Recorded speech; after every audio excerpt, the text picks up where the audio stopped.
Hello, how you guys doing? Y'all doing good? I just realized I didn't tweet, so I'm gonna do that real quick. What's a good gift for this? Also, I'm not wearing my ring. What am I doing? Don't have any coffee in me yet. And it's still morning because it's not noon yet. It is 11:56. So to me, that means that it's not noon, which means that it's not noon or afternoon. It's almost noon, which means that it's not noon yet. This is the logic that, you solved the first case in Phoenix Wright with. That it wasn't Christmas yet, right? Anyway. Twitch.tv/RevScarecrow. That's my logic. I'm sticking with it. It made sense to me. Did I watch the direct yet? Speaking of Phoenix Wright, I have not watched the direct yet. I more or less just woke up. I woke up at around 11, took a shower, watched a documentary about Domo-kun with my wife, and then that's about it. How about we just use Domo? Can we watch it? The Domo-kun documentary? I'm gonna be real with y'all. It was like, where did Domo-kun go? And answer his guy doing the research didn't know. Oh, okay. I was gonna say, like, there was no real point in that. It was really weird that they just, like, kind of didn't seem to care. Is the direct on, There we go. It's on YouTube. Thank you. Let me switch my account real quick, so that way it's not my cringe main account that I use for watching stuff. There we go. Alright, we got the direct. It's 42 minutes long. Is it still ongoing? Or is it over? No, it's done. Okay, well, let's watch it then. It still had the chat here, but I know the chat will still play for a while. At some point, it stops being available, which is weird. But it depends. Not all the time. I know that, well, okay. All I've seen is that there's some new Marvel vs. Capcom. And that's all I've seen. I have, like, a small interest in, like, I'm missing subs. I'm so sorry. I don't have that window up. And that's because it's the same window as the one that we're trying to watch on. What am I doing? I need more coffee. Give me $20. Thank you for the 4 months of support. Rattler, thank you for the 60 months of support. That is 5 years? Is that how math works? 60 divided by 12 is 5. Yeah, holy shit, dude. Thank you, Rattler. That is a long ass time. All right, yeah.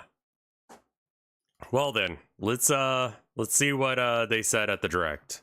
I'm literally going into this blind. Like I said, the only thing I heard is something about a remaster or remake of all the Marvel vs. Capcoms, so.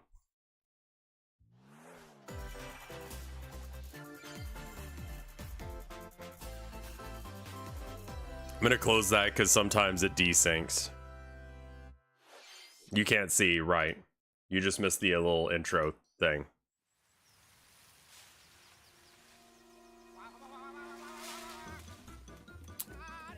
This looks like the same aesthetic as the Inside Story kind of stuff.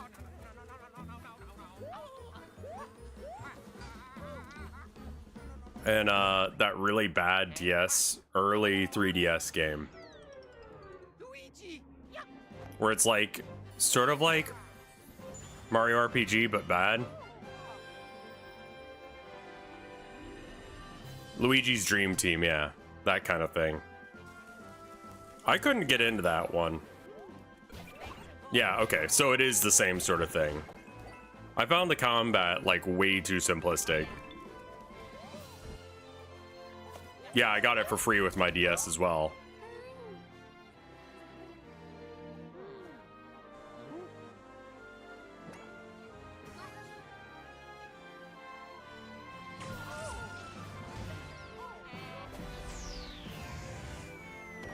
Let me go with, is anyone excited about this? Not saying it's bad, but just saying I don't particularly care.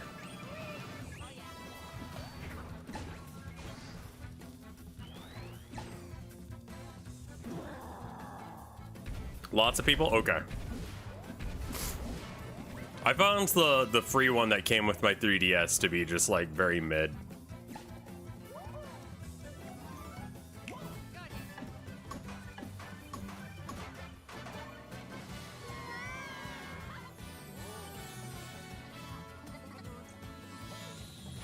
Yeah, well, welcome by E2. I'm gonna call you E2 because your name is incomprehensible.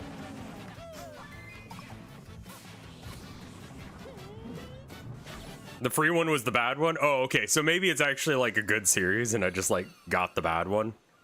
Okay. Well, good then. I'm glad people are excited. And it's soon. Relatively. Hello, everyone.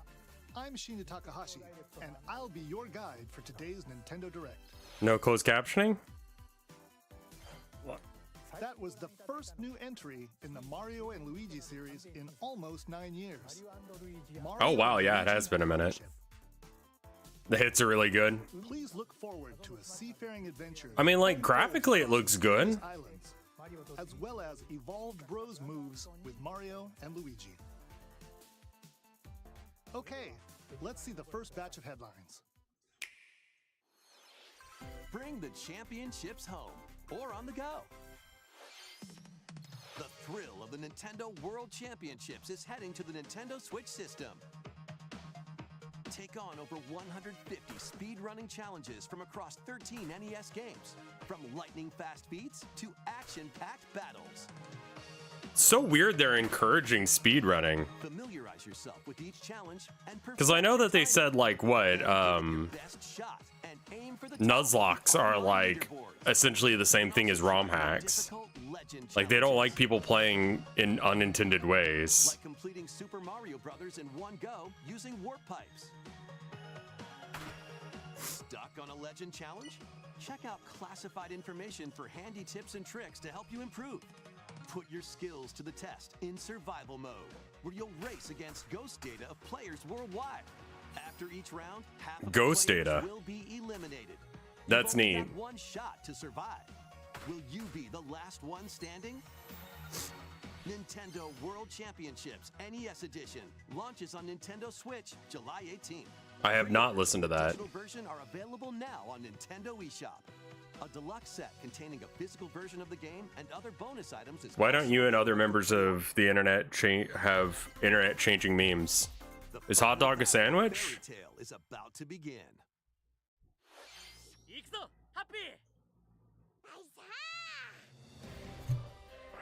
Relive the climactic Alvarez Empire arc from the hit anime Fairy Tale in this action RPG. Oh right, yeah, Fairy Tale's a thing. I'll be honest, like that girl there is right about where the series started getting weird. Engage in real-time battles and unleash powerful attacks that The series was cool as an idea, but work together with your teammates to take down powerful enemies. hey, Luigi guy. But it kind of started to feel very like whatever after a while. Launches on Nintendo Switch. It's legitimately, I think, better than Naruto. Not as good as One Piece, but it's worth a watch for a bit at least. Multi-dimensional journey. From Final Fantasy series creator Hironobu Sakaguchi and composer Nobuo Uematsu comes the turn-based RPG Fantasian. Okay. The world is slowly being robbed of its civilization. To restore his memories, Leo must confront an evil entity threatening all mankind. That looked like what's his name? The guy that had his own like third-person shooter, but with tits. Fairy Tail is not a bad like. To a separate dimension and fight them later. The more enemies there are, the more you can wipe out in one shot. Let them go! Now, let us save the world together. What is the name of that guy who had his own? It was like Cerberus or something was the name of the. Launches on Nintendo Switch this holiday. A Another sport is coming to Spoko Square. Vincent Valentine. That was it. Vincent Valentine is who that enemy looked like, but like with tits. They gave Vincent Valentine tits. Hold on. And shoot. We're gonna go to 7 minutes, and then I'm gonna. Using motion controls. Okay, now hold up.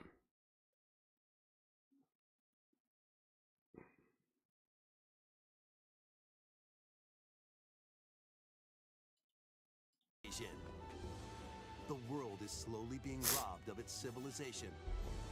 Temptation is a mobile game port from Vinny's chat? Oh, okay. Threatening all This is Vincent Valentine with tits. mankind. Prove me wrong.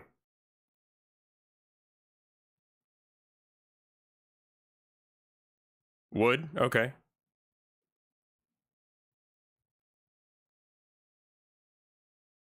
Vincent had hair like this, right? He had the one shock that went down on one side.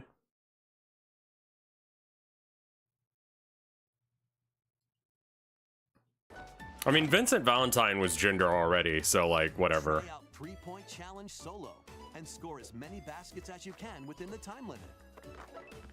Up to 4 players can also compete in 5-streak battle. Besides local play, you can team up with players worldwide in 2-on-2 online matches.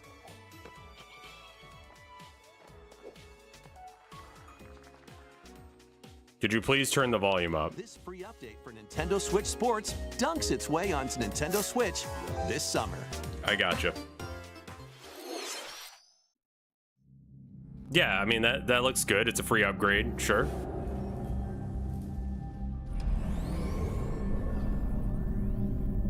If you're already playing Wii Sports, you're going to be excited that there's new stuff for it.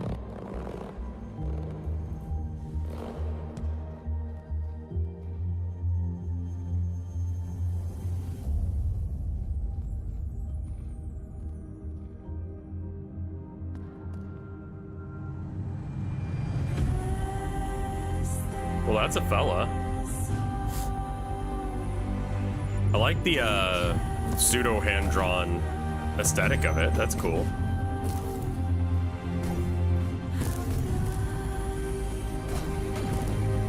Oh, this is absolutely not a game I would play, though. Like, precision platformers are not my cup of tea. Looks cool.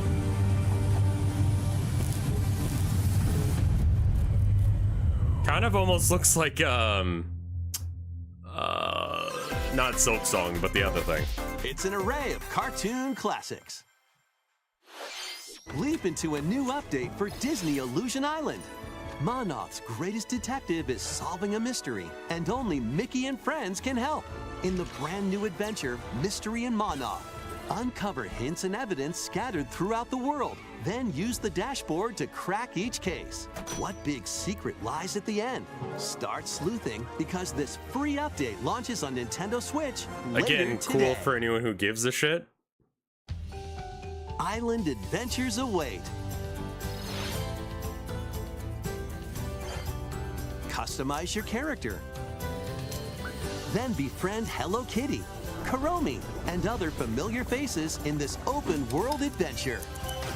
Team up Cinnamon with your new Roll pals to won a solve recent mysteries poll and on who's the restore coolest Friendship Island one. when Hello Kitty Island Adventure I've heard that launches if as you a like timed Cinnamon console Roll, that there's exclusive on the something wrong Nintendo with Switch you. system next year. I grew up with Cinnamon Roll. I didn't know who it was. I just had it as a nightlight. Let's get loony in this wacky sports game. Play as Bugs Bunny, This feels a little Daffy late. Duck, Porky Pig, and more across 4 arcade-style sports. Unleash the full power of Like, they Acme could have across released this at iconic the same levels time as in the up to Space Jam 4-player remake. local co-op. But watch out for falling anvils. Looney Tunes Wacky World of Sports crashes onto Nintendo Switch this fall. It looks a little crusty. I know that That's they're all, trying to go folks. for like a cel-shaded thing, but it does not look right. Emergency meeting. New crewmate and imposter roles are being added to Among Us. Alert others Among when Us? eliminated as a noisemaker. plant tracking devices on others as a tracker, or turn invisible while taking out players as a phantom. Suss things out when this free update for Among Us sneaks onto Nintendo Switch later today. Among Us is better when you have the extra roles, especially the modded ones. This is Felicidad, a realm of monsters. Those who command and raise them are called Farmagia and play a vital role in the land's civilization. 10 of Farmagia must rise up against the oppressive Magus to stop his vicious reign of the underworld. Raise monsters and lead them into the fight against the Magus' army. Plant seeds, then cultivate, and harvest the big old them yellow demon watching you do gardening is a little weird. It's Monster Rancher. They can then be trained for battle. Give commands to your monsters and exploit enemy weaknesses in action-packed combat. Or Pikmin, yeah. It's probably closer to Pikmin because you just kind of like generally throw your dudes at them. In your party to call forth a giant fusion summon and wreak havoc on your foes.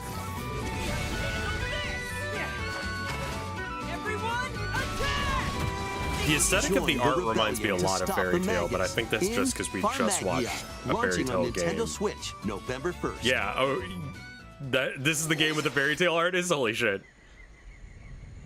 I was gonna say, like, the art style looks very similar. Donkey Kong Country Returns, originally released on the Wii system, is barreling onto Nintendo Switch in HD. The villainous Tiki Tak tribe has hypnotized the local wildlife and stolen Donkey Kong's precious banana hoard. Obstacles in the way? Just stomp them, pound them, and roll on through. Each level is filled with hijinks, but they're no match for these top bananas. From manic minecarts. It's not No Nut November, it's Non-Stop Nut November. To high-flying rocket barrels. And I personally will be participating. I intend on gooning Uptel and then just banging one out every single fucking day. Pass a Joy-Con controller to like, I want to be hospitalized for what I'm going to do to my day. I have no idea why I said any of that. Store, including the additional levels from the Nintendo 3DS version. Donkey Kong Country Returns HD. Swings I guess because I wanted something interesting to happen. January 16th. One of Donkey Kong and Diddy Kong's jungle escapades returns in HD. We're supposed to be getting plenty of wild actions and antics are in feels store like with we've these got Kongs.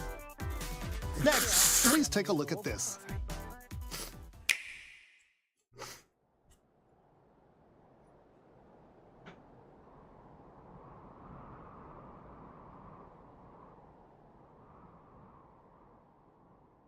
Like yesterday it was like in the 60s and today it's not.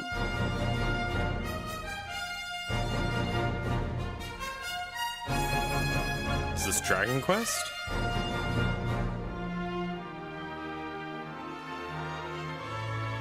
Is it a remake of a previous one?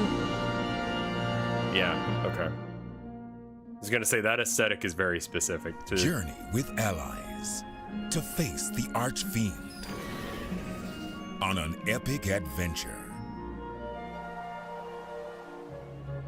Memorable encounters. Perplexing challenges. I didn't and formidable monsters. I only ever played Dragon Quest, but it wasn't the Dragon Quest that, you know, like people are talking about. Remade in HD 2D. I played this bootleg version that was available on downloads.com that was not a completed game, but the idea was that you were a dragon going on a quest. But gameplay wise, it was almost exactly the same shit. Begins.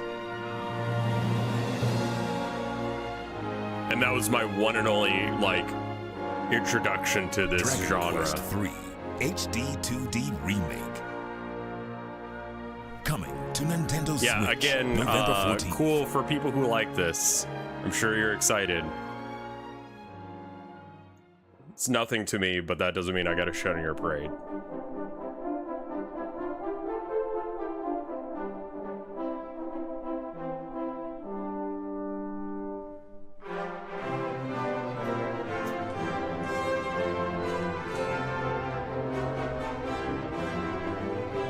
You're just gonna slip in that you're doing 1 and 2 as well?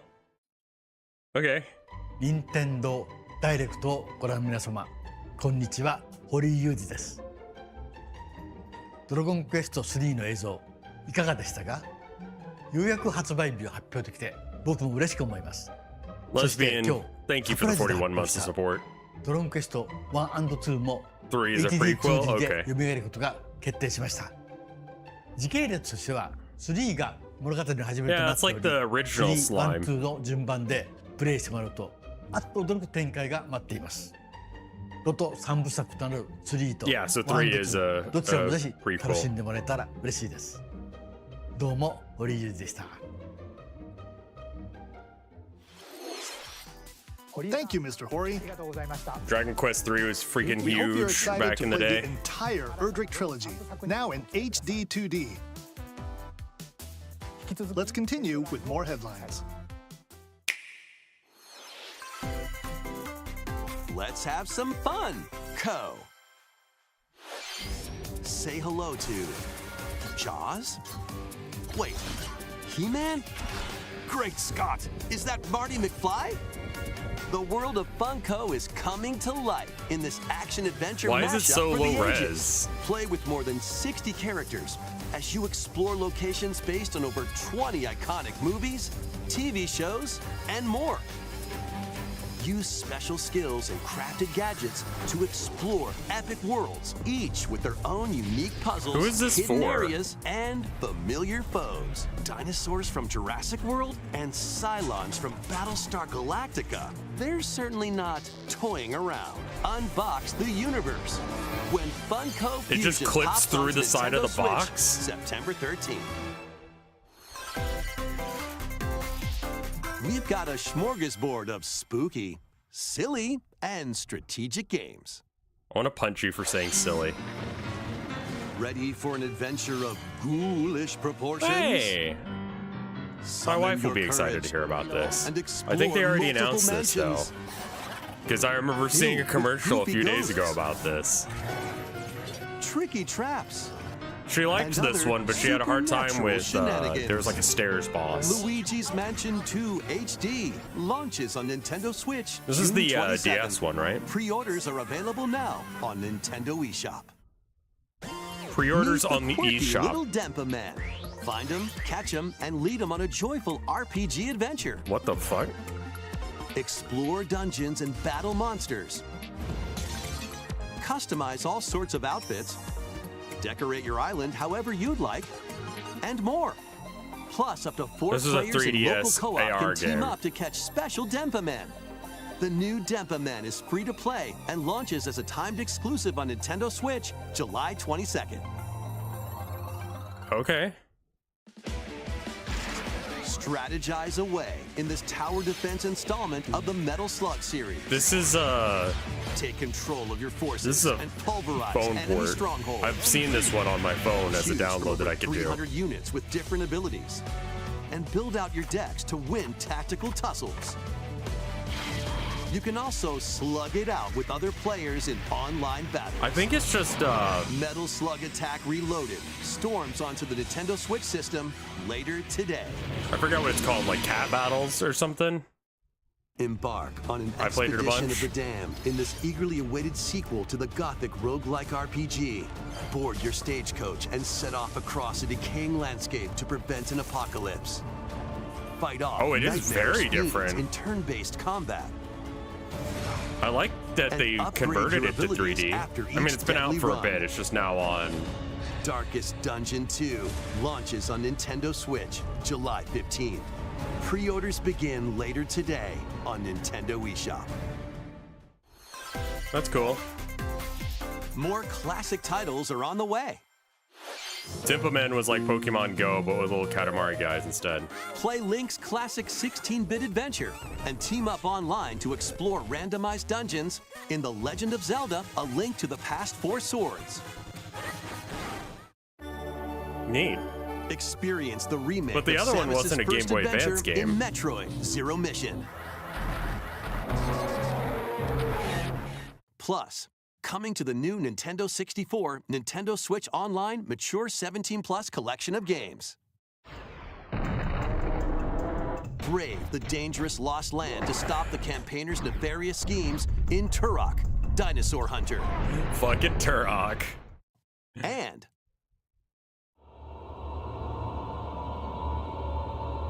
Yay! And they just announced that other infiltrate Perfect a Dark, which corporation looks to nothing end like their Perfect alien Dark. conspiracy in Perfect Dark, now with online multiplayer. I have to pay All for 4 games will be available for Nintendo Switch Online Plus expansion pack members. I have to pay later for the today. expansion pack, right? Like, that would be a fun game to stream. Set sail to save the day. The online multiplayer is gonna suck ass because it's Nintendo Online. This is Verona, a young woman with the ability to communicate with phantoms. I will take all of this girl. Join her on a journey to save her friend And you can Ash. find it in one piece! In this new installment in the Phantom Brave series. Take on tactical turn-based battles, where you'll combine the phantoms you befriended with objects in various ways. Combine phantoms with certain objects to maneuver them. Combine with a cannon to attack a large area. A fan to blow enemies around. Or combine with Verona herself for show-stopping abilities that can turn the tide of battle. Phantom Brave, the Lost Hero, launches on Nintendo Switch next year. This one's gonna take you for a ride. 7 arcade games featuring Marvel and Capcom characters are fighting their way this is onto the thing that Nintendo I had. Switch as one collection. Like, Flash and X-Men versus Street spoiled Fighter. on Twitter. Duke it out in Because Marvel I was like, versus what am I going to Capcom talk 2, about? And I saw New Age this of and I was Heroes. like, I don't know or care about this enough to Take be able down the to. Kingpin in the beat-em-up side-scroller The Punisher, and more. Hit up training mode to polish your fighting skills and combos. Select online mode to challenge rivals around the world. Oh no. I'm Or sorry, play fighting game co-op in fans. The That's going to be Punisher. real rough. You can also cross over to the museum to view artwork or listen to music from each game. I wanna take you for a ride. Marvel vs. Okay. Capcom Fighting Collection Arcade Classics launches on Nintendo Switch this year. That's this VOD gone. Hey, more Mario Party. The latest game in the Mario Party series takes place on an enormous island resort. Get ready to jump into the biggest selection of Mario Party minigames yet in Super Mario Party Jamboree. First, let's see some of the new boards where you'll compete to collect the most stars. Take the escalators to travel between floors in Rainbow Galleria. Use in-game coins to get a star at half price when they're on flash sale. But act fast. Ride around and stay on track in Roll'em Raceway. With the new Turbo Dice item, you can move up to 40 spaces with a lucky roll.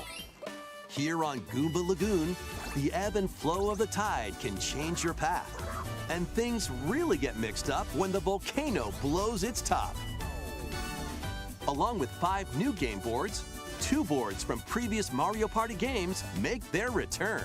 I kind of low-key hate the way that Some minigames are Nintendo does its action-packed marketing. Challenges, speed trials, a battle of wits, and more. And some are controlled by Can I gently just say, shaking like, this or guy's, tilting your like, Joy-Con the way he controllers. talks, With over 110 minigames, there's a wide variety to I enjoy. kind of hate it. Also, go on a ride where you up to 20 jump, players can go run, head-to-head online and in the dodge Coupathlon mode. through 30 different levels. Compete against your rivals and aim They for do first that so place. often. It's 3 things, Try your best to come and it's out either on top. and or. Wait, there are even more new modes? The biggest Mario Party yet will soon You'll see be them do it. underway when the Super No Mario spoilers, Party yeah, I mean- Jamboree game launches on the Nintendo Switch system October 17th. I'm That biased was on the this because I've latest heard it. installment Yeah, in the okay. Mario Party Ego's series. got a solid point because Super I worked Mario at Party GameStop. Jamboree. Seeing With this new shit boards, on loop Minigames, definitely makes me not like it. 20-player online gameplay, and more. Get ready for the biggest Mario Party in series history. Which is really not fair. And now, please take a look at this. It's just a picture of his dick.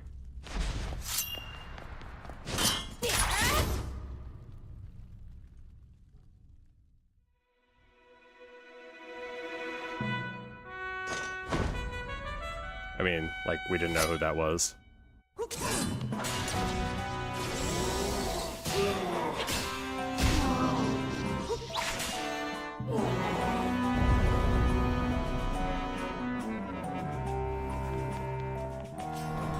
Yeah, the spirit's not a problem.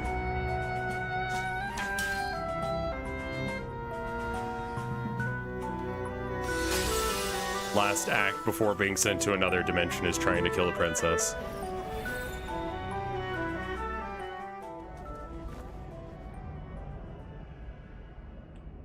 Their copywriting is so derivative and hokey, like you said, is a little annoying.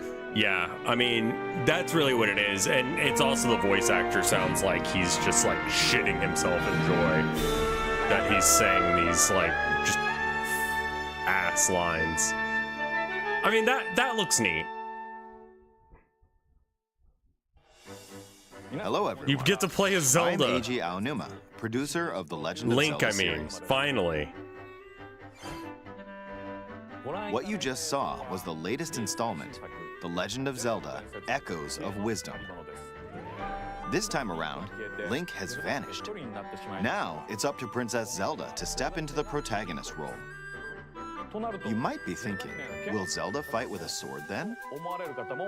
Here, we wanted to create a new gameplay style that breaks conventions seen in past Legend of Zelda games with a top-down perspective. Sure.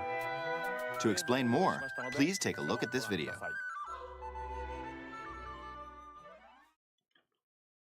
Stolen away. Across the vast lands of Hyrule, strange rifts have appeared and have taken many people, including Link. Now alone, Zelda meets the fairy Tri, receives a mysterious staff called the Tri-Rod, and sets off on a journey across Hyrule To become the save her Tri-Hard. kingdom. By waving the Tri-Rod at a table she found, Zelda learned how to create an imitation of it called an echo. Once you learn an echo of something, you can recreate it whenever you'd like. Even if there's a wall blocking your path, you can create echoes of tables to get a leg up. That's Just neat. like that. You can create wooden boxes, old beds, and unusual things like water blocks.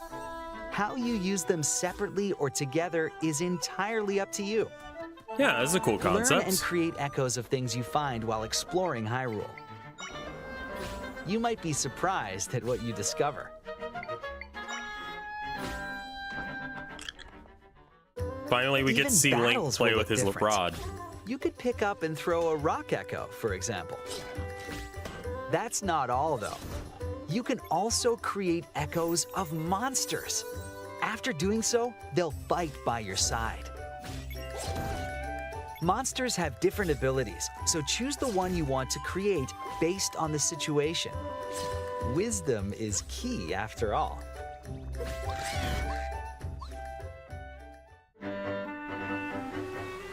Yeah, this narrator's not as annoying.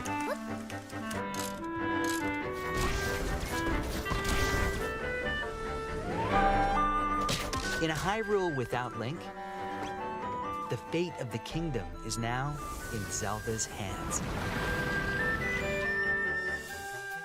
How was that? That seems I cool. hope you enjoyed this demonstration of the Echo ability, which channels Princess Zelda's wisdom. There are a lot of echoes in this game. To be honest, I haven't counted them all yet. How you solve puzzles and battle enemies will change depending on the echoes used. In short, we've created a game where each player's experience will be different. The Legend of Zelda: Echoes of Wisdom launches September 26th. Yeah, that looks cool. It looks like a Nintendo legitimate Switch Lite change to the system regular inspired by the Zelda Legend of Zelda formula. series will also be available at launch. We hope you're looking forward to playing as Zelda in this new adventure. Now, I'd like to return this moment I'd stolen away back to Mr. Takahashi. Seems like it's going to be a speedrunner game, too. Thank you, Mr. Aoyama. Like, there's a lot you can do with that, Please look speedrunning forward wise. to the newest entry in the All we Legend need of is the Zelda water series. block, and you can immediately Let's teleport to see the a end of the few game more kind of headlines. shit. Let loose and party on. I'll tell you, these games sell like fucking hotcakes. No matter how much of like no shits you care about this is like the fucking thing. Yeah, we gotta mute this. But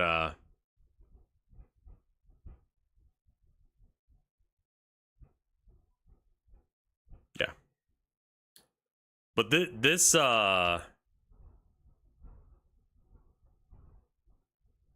Basket Case by Green Day? What?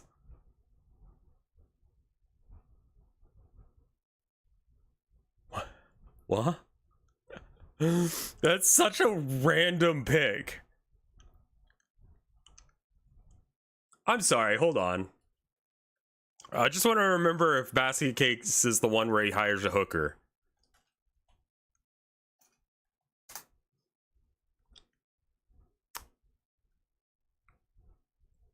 Sometimes I give myself the creeps, sometimes my mind Lego plays form. tricks on me. Join It all Machine keeps Hunter adding up. Aloy on a quest I to think save I'm the world from an ancient cracking evil. up. Journey through lush Am I just landscapes. paranoid or am I stoned? Dive deep into the cauldrons. Climb up onto tall necks. And I went to the traverse shrink other to analyze my locations dream. She inspired says by it's the lack original of sex game. that's bringing me But be down. careful. So I went to a Swarms of whore, and she machines said are my lurking life's everywhere. a bore. So quit my Use an whining array because it's of bringing her gadgets like down. blast boots and I mean, it's a gravity great bombs song. to hunt 'em down. But just From the nimble watchers to mighty sawtooths. I want to say the Funko Pop might game even reminds come me a across lot the of fearsome Lego. Thunderjaw. What was it, Galaxy or something As like you that, where progress, it was you kind can of help like. Aloy rebuild her home and customize her appearance with lots of outfits. Oh, and you don't have to explore this vast wilderness alone. How many people are Team up upset with that you can't familiar jerk it faces from to the world of this Horizon version of in Alloy? two-player local or online co-op. Lego Horizon Adventures launches on Nintendo Because I know that Switch like people this are always holiday. fucking upset about that. Like anytime there's a new version of. A Stray's journey begins. Yeah, that game was great. I remember playing it like 2 years ago. What do you mean can't? Some people are cowards, man.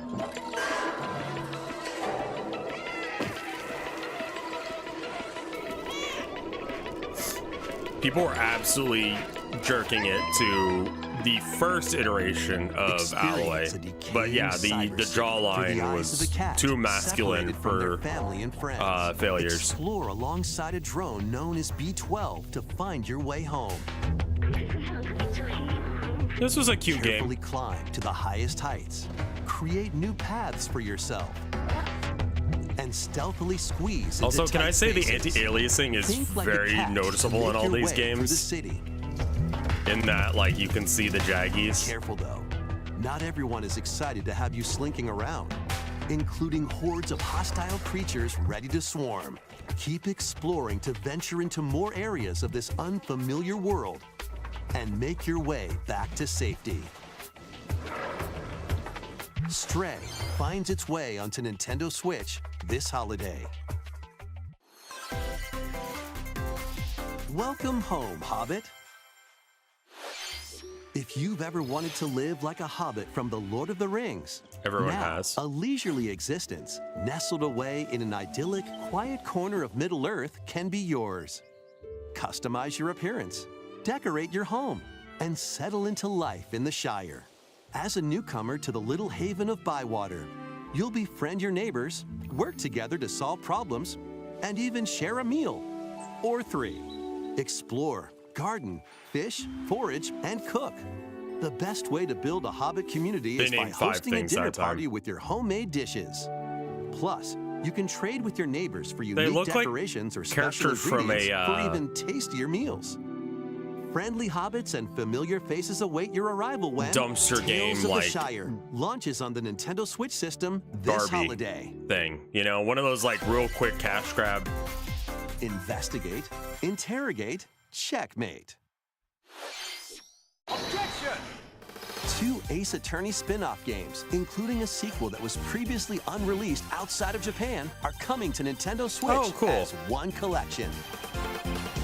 As the prolific prosecutor Miles Edgeworth, take the case out of the courtroom and investigate crime scenes. Gather information by interviewing people and inspecting This collection is huge news for Ace Attorney. Yeah, that's neat, to man. Solve challenging cases. Enjoy all new hand-drawn character visuals from the original series character designer, or swap to the original sprites for a more classic look. Oh, that's cool. Take a break from your investigation to explore the gallery, where you'll find character art, music, including orchestral arrangements, and They changed more. the fan-translated names, Past but that's and fine, present yeah. collide as you uncover the truth. New sprites look solid. At any cost. And you can switch back to the original sprites if you don't like it. I like it when they do that with remasters, because it's just like, no, that actually sucks. Like, I think that those sprites look good, but like, I could see how like some people would not, and they just wanted to go back to normal. Is this Danganronpa? いつもの街、いつもの光景、毎日それが続く。なんだよ、これ、なんなんだよ。あ、くそ。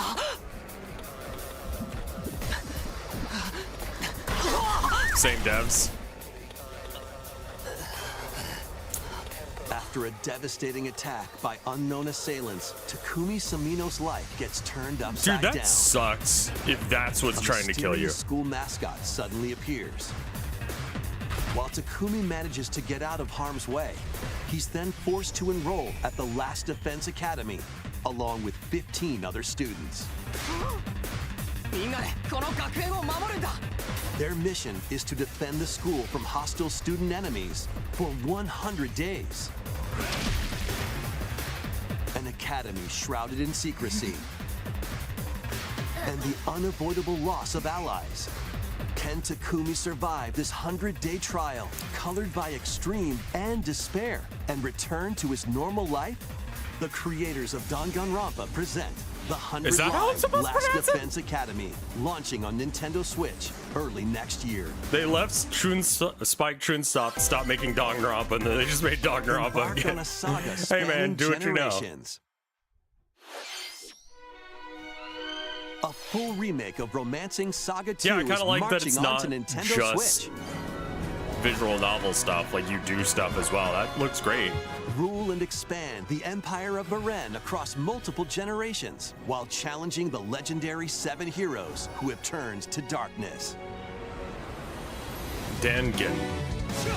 In combat, use returning Saga features like glimmers to learn skills, and formations to enhance abilities.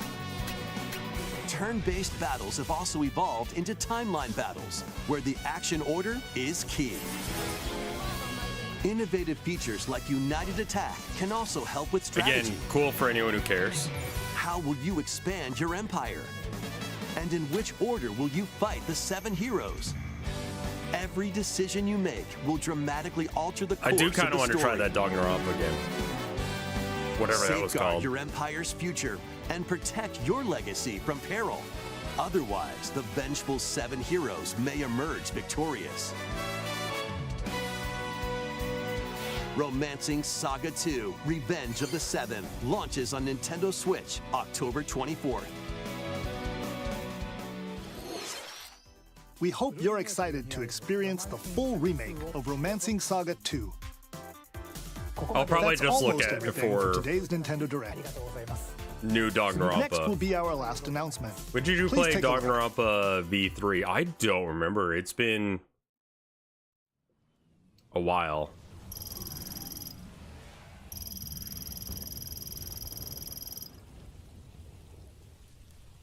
Mega Man? No, it's Samus. Okay.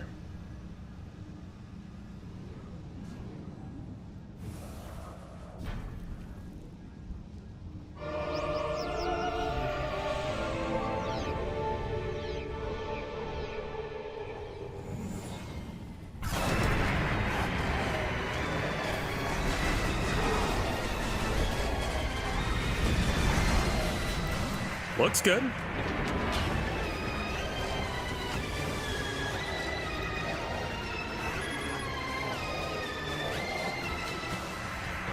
I'd let Samus do what?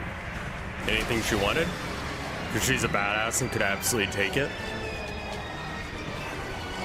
How do you like the humidity up there? Not a fan right now.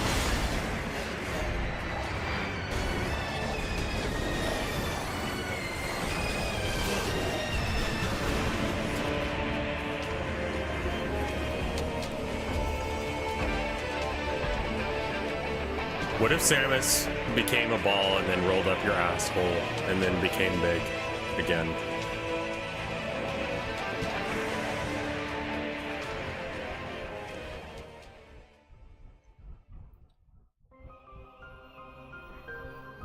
Why are you telling me no?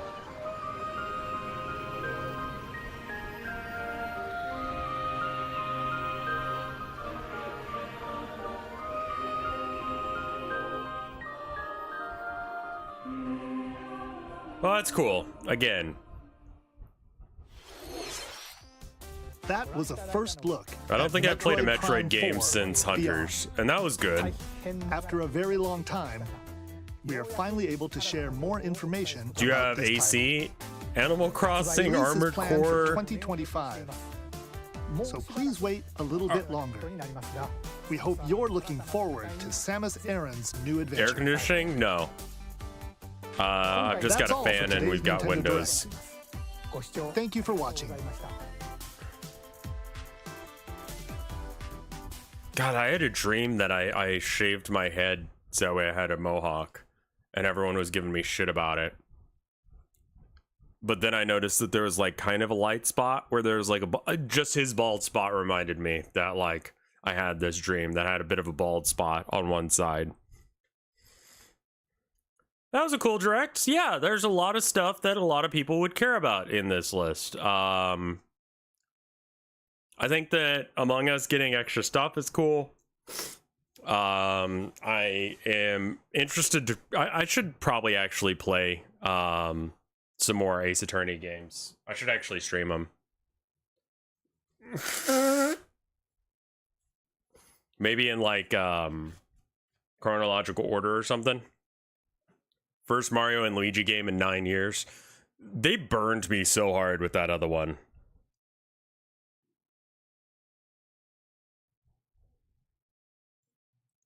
Ace Attorney games are a curse. Isn't it? Yeah, that's like a thing. It's like every group that has streamed Ace Attorney has like broken up directly afterwards or during, because it's like, what was it? JonTron left Game Grumps shortly after. I think that Best Friends Play broke up afterwards or during. It's like it's a one of those things that people know about. Let me posit to you this, that maybe it's not that it's a curse, it's maybe that it just takes for fucking ever to play these games. And they're popular, so every group does them. So just like at some point it works out that that'll happen. That eventually there's like 10 of them. Yeah, I know. So like at some point you're going to run into one of them. Let's say each of them takes you half a year to do. That's going to be 5 years.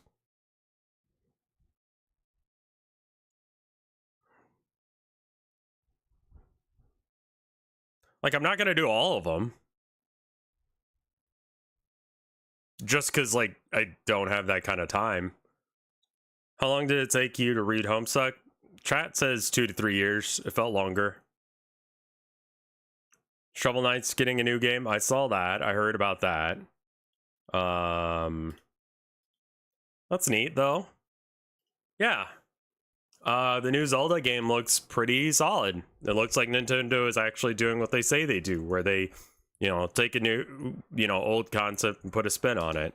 Not try and do the same thing they've done before again, but actually do something interesting with it. You know, it's the same format of go to dungeons, do thing. What is the painting of the progress? Oh, this is the this week's arcade.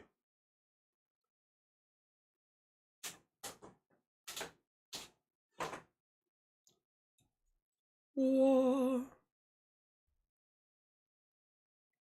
For like the first painting I've done in a while, it actually turned out pretty well. There's a glare on it. Thank you. Yeah, I haven't done art, or I haven't painted in a while, so I was worried I was going to be shit at it. But I wasn't. It's like what our front door looks like if you change pretty much every element about it, aside from the fact that this window outlooks over the front door. I changed the door so that way it would have that black, red, blue, because black, red, blue is great.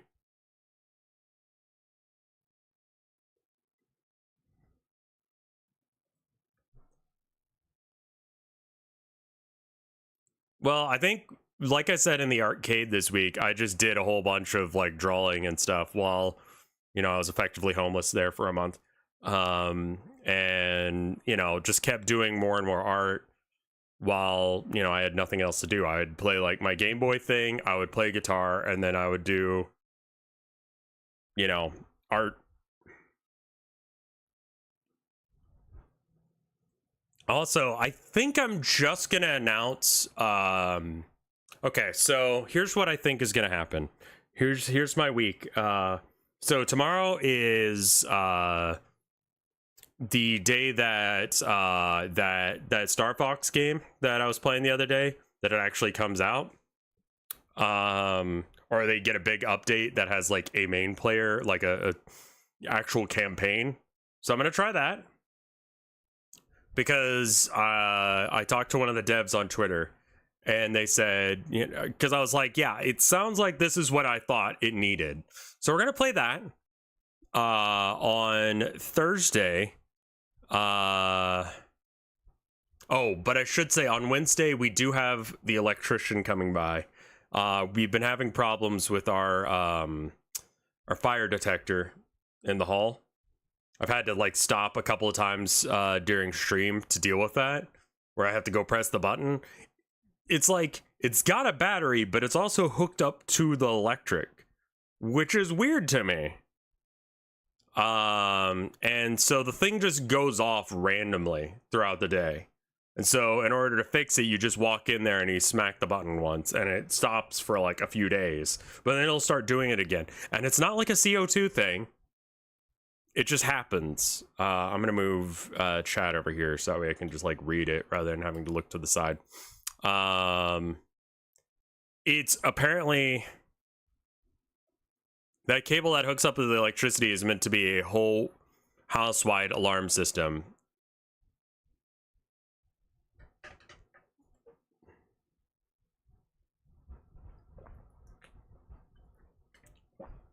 Yeah, it's weird that it's got a battery and a power line connection. Like none of the ones I've ever had that.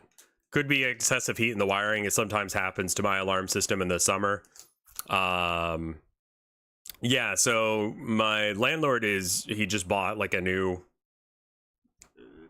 sensor thing, the little like hockey puck that sits on the ceiling, and so the electrician is going to come by and switch it out. I thought it was just the battery because I didn't know they would be hooked up to like the mains. So, you know, anyway, that's all to say that he's going to drop by like first thing in the morning. So it may screw up when I start stream. We may not do coffee talk tomorrow. But yeah. So I do want to play that. I do also want to do there was an idea on the Discord. I want to yeah. Who came up with this idea? Because I don't want to act like it's my idea, because it wasn't.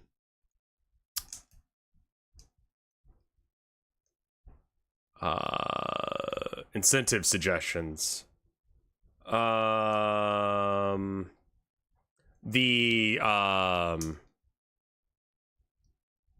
ported Marvel 2. That means we could get Power Stone. It was Captain Toast, yes. Captain Toast's idea to do is RevCord sub only. Yes, but there is a notification Discord called Fuck. And it's sub or patron.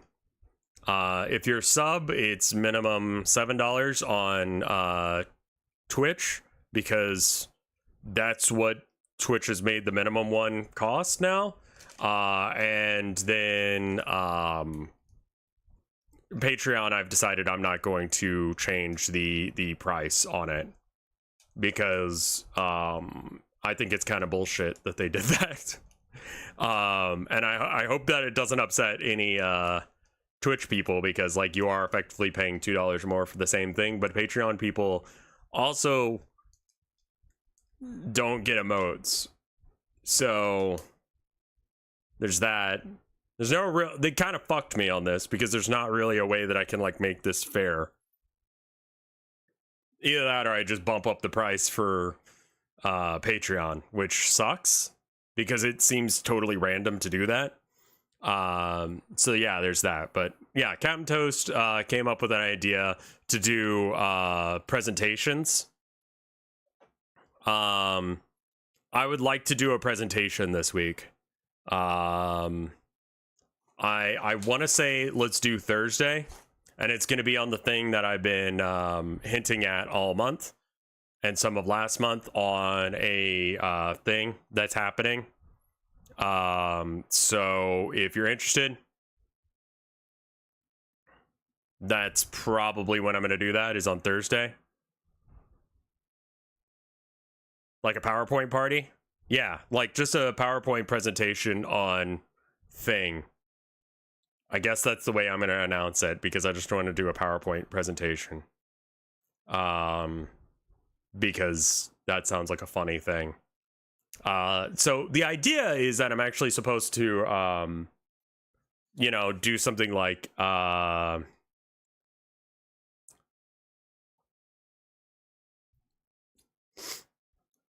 a presentation on every single Warframe.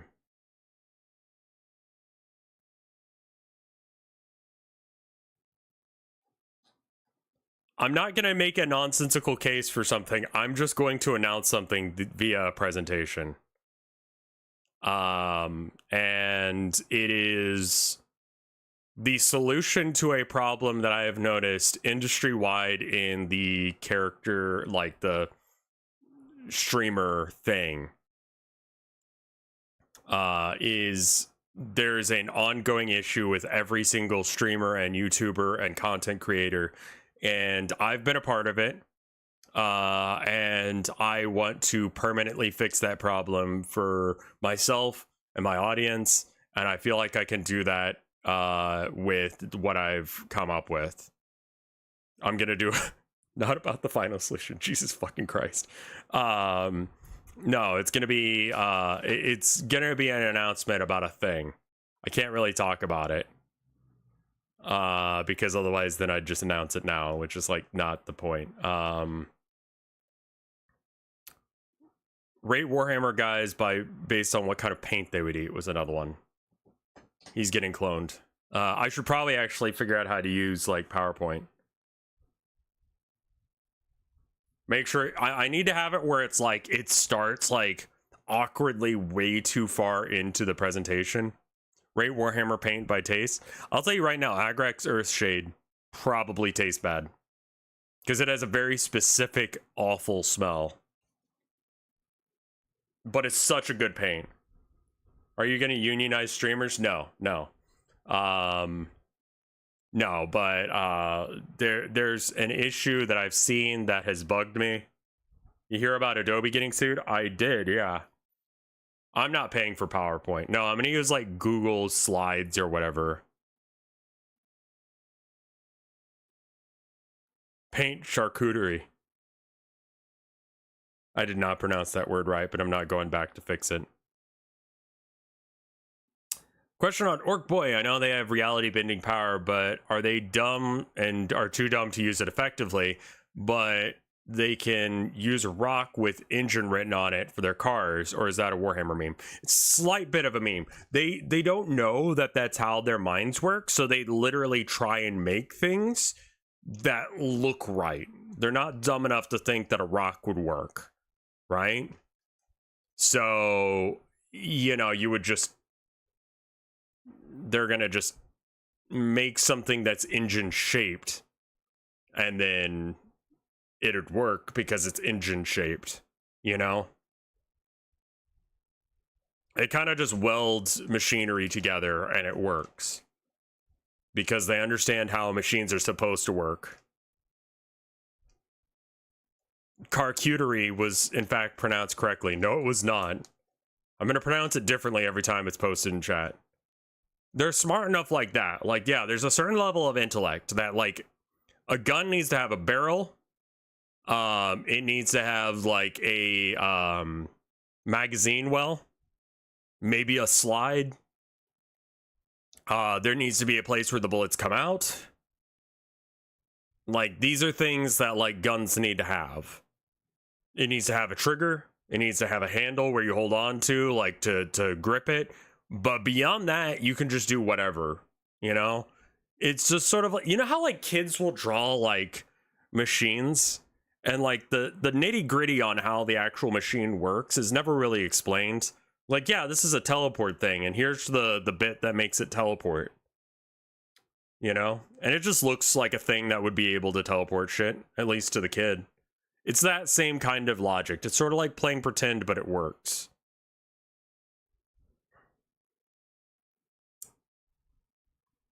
So, like, if it's a rock, they're not going to be like, nah, that'll work. But they do use rocks as spaceships sometimes.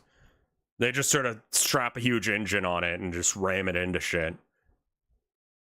Put an engine on the back of an asteroid, get everyone onto the rock. That's what they call them. And then just yeet that at a planet, and then orcs go flying everywhere, and then they just do whatever. That's, I think, how they took Armageddon in the second War for Armageddon.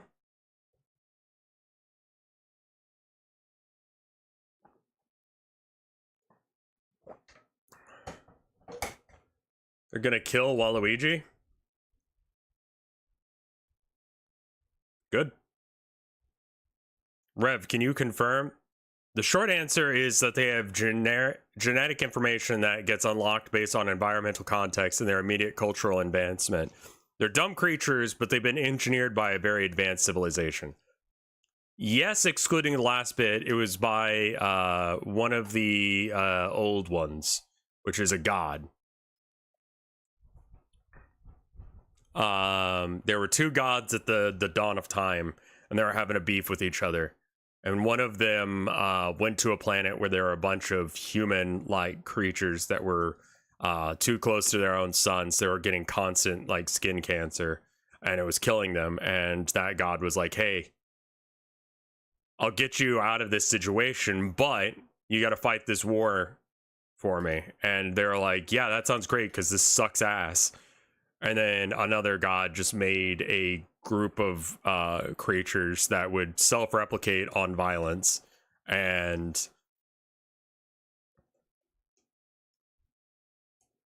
the old ones were a race of warp users fighting a war with the Necrontyr. They did eventually have a fight with their own creations, because I think that the Necrontyr got real fucking upset about that. My knowledge of exactly how all that worked out is a little hazy, I'll be real. It turns out the solution to having constant skin cancer is being turned into mindless automaton robots, excluding a handful of people who actually were able to keep their souls, and now they're trying to fix that. And the orcs, they just got kind of left to go. Like, they just are a biological, like, weapon. Yushikoshi just tweeted, keep an eye on not Dognarampa. Okay. Are the old ones, enemy was the Catan or something? I think that was right. Don't ally with the Catan. Yeah. Yeah, I'm in a weird spot with Warhammer because, like, I don't know if there's enough people in this area to, like, go physically play that over, like, just Kill Team or something. And I'd love to play that deck that I was talking about on Twitter the other day, if I'm going to play Magic. But just because it's a shit post of a deck and not a real deck. Because I saw it on Reddit. I'm going to pull it up real quick because we're going to talk about it. Here it is. This is a deck that you can play, but it turns out it's not tournament legal in any anywhere. Can I open the new image in a new tab? There we go. All right. So I'm going to try and explain this combo because this combo is amazing. Step one, you exile your library. Your library is your deck, right? So you just yeet your deck out of the game. Exile means it's not part of the game anymore. Things can come back from that state, but it's not even your graveyard. It's not even like your discard pile. It's like a separate discard pile that's more not a thing. Form of the approach of the second sun, you become your deck, and your deck is now your hat. You put you put cards on your head, and that's you are your deck. And once you draw yourself from your deck, you win. You put like 7 cards. Copy enhancement just makes another one of those. I'm not entirely sure why you need that. Animate library, your what? Okay, so here's what you do. With Approach of the Second Sun, you take 7 cards, I think it is. You become a card until you leave your library or until your library is shuffled. Put yourself 7th from the top. So you put 6 cards on the top of your head. And you win the game when you draw yourself. So you're doing this. Except for imagine these are not tissues and they're, 6 cards. Once you draw yourself, you win. And if 1 or more cards fall off your head, exile them all. And then sacrifice this enchantment. So you really have to like make sure your cards don't fall off your head. So you probably wear a hat to like make it easier. Copy enhancement just copies that. Animate library, your deck is now a weapon, like is now a creature that can fight. Mirror Maid, copy it.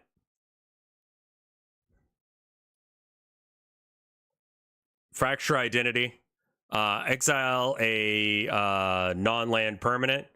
Each player other than its controller creates a token of that. Okay, reiterate, do it again. I'm not really sure what this step is supposed to be. Chaos Orb. This is a unglued card. It is pay 1 mana. You flip it, the card. You take the card and you flip it onto the table. And anything it lands on, including Chaos Orb, is destroyed. It's actually from Alpha. Yeah. Then you make yourself, or you make it a creature, right? Cryo Shape. Accelerate on yourself and Cryo Shape targeting Chaos Orb to give yourself the following ability. So if you, at the end of this, you've made it so that way your deck, your opponent is your deck. Your opponent's deck is themselves. Then you turn yourself into the Chaos Orb. So now, what happens is you have the ability to pay 1 mana to do a flip from at least 1 foot above the table, and if you land on your opponent, they are destroyed. So the combo is essentially jump from the top rope and land on them. If you do it, you win.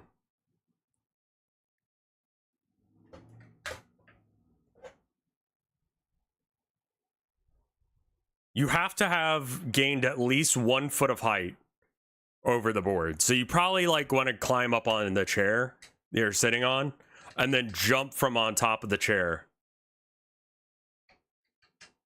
I can't imagine why this isn't tournament legal. Yeah, it turns out that it's not tournament legal. And I'm like, look, I would play Magic again if I'm allowed to do this. But it's not legal. I wonder if it's legal for them to move around. I mean, it's not against the rules.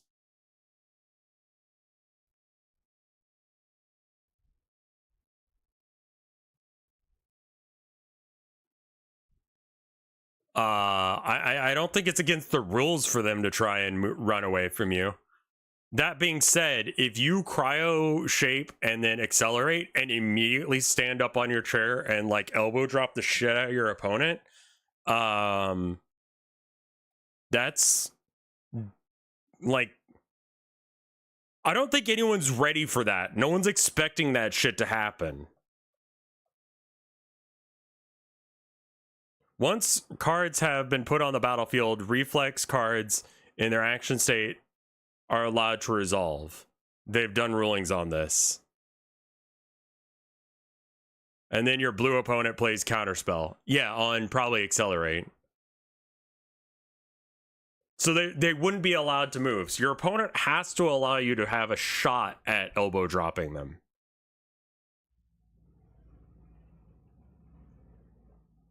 My question is, how does this not also make you lose? Because Chaos Orb is destroy all opponents you land on, then destroy yourself?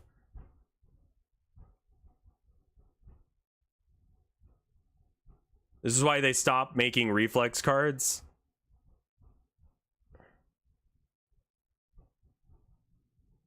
Oh, because I destroy them first. So they lose first, and then you lose. I get it. But because they lose first, the game ends.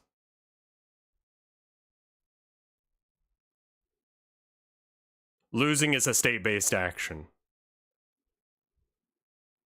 So yeah, I'd play Magic the Gathering again if it was this. This combo is really hard to explain, and there's a bunch of cards in here that I don't understand why it's a thing. I don't understand why you need Leveler. Like, is it so that way if you land on your deck, you don't lose?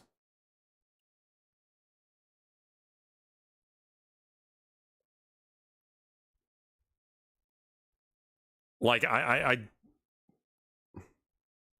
it's to thin the library. You can't tip over the 0 cards in your head. Oh, I see. Do you lose the game if you can't draw?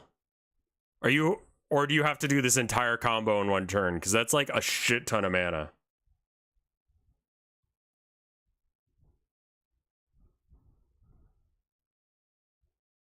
Like, that is a lot of mana to pull off.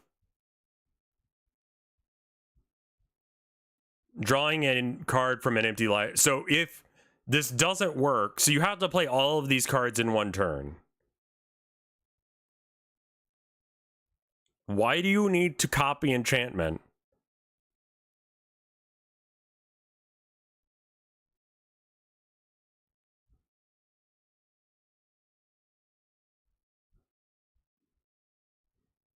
Like, I don't get that bit. I also don't get why you need Mirror Maid.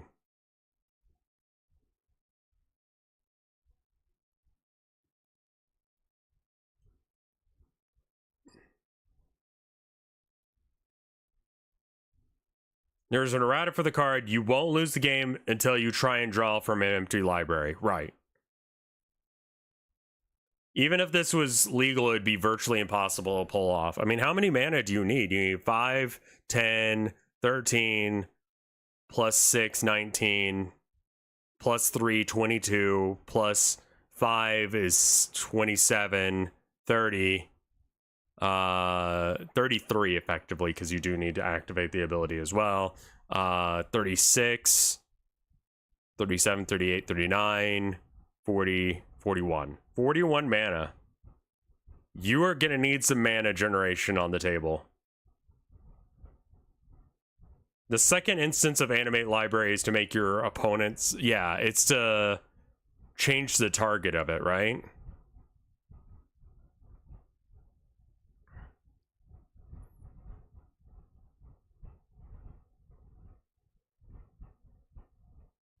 There should be a version of the game where you lose a life point, you lose a pint of blood.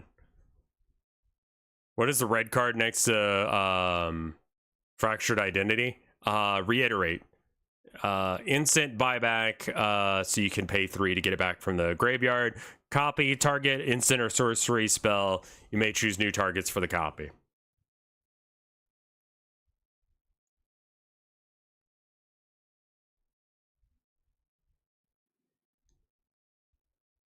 I mean, there are games where people play, what is it? There's that weird variant of Magic that's like a very specific deck involving koi fish, I think.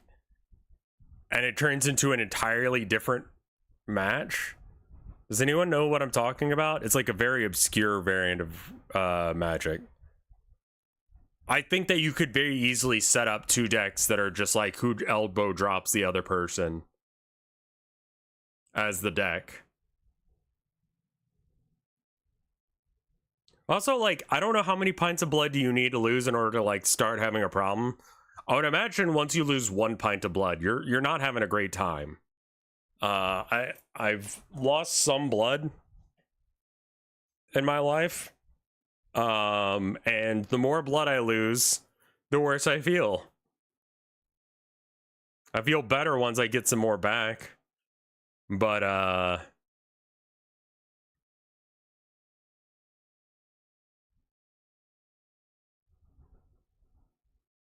blood pressure is a thing. Yeah, it's gonna fuck with you real hard.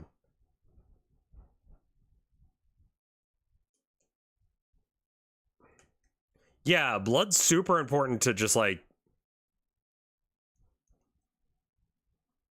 function. You have, like, 10 pints? How many pints of blood are in the human body? About 10 and a half.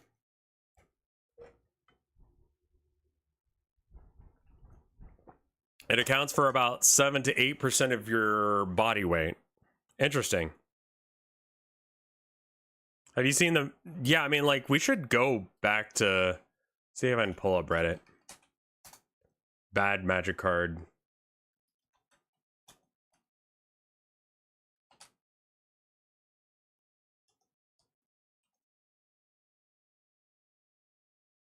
What is it? Bad MTG combos.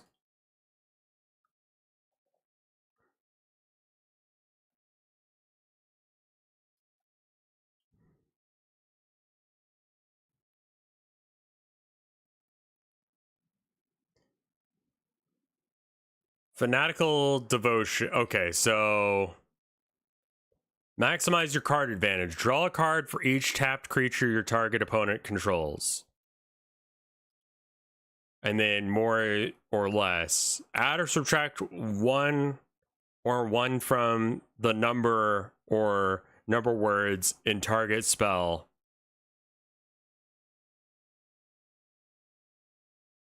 Is this an unglued card? It's gotta be, because that wording is fucking insane.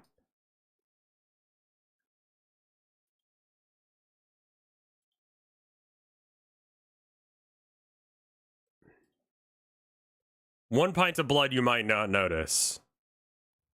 Yeah, I mean, you can survive losing 1 pint of blood, because I think I've given that before for, like, you know, medical procedures and such. Draw a card for each tap creature. So, like, draw 2 cards for each tap creature?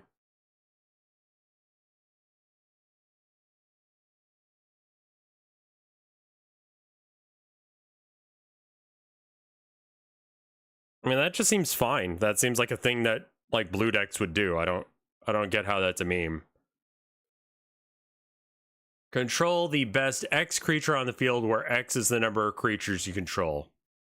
Sacrifice a creature, regenerate target creature. Whenever a creature an opponent controls becomes target of a spell or ability you control, gain control of that creature for as long as you control Willbreaker. What?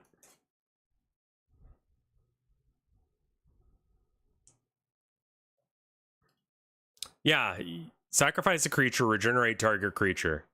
So you could sacrifice your own creature to regenerate their creature, right? And then whenever a creature an opponent controls becomes target of a spell or ability you control. Well,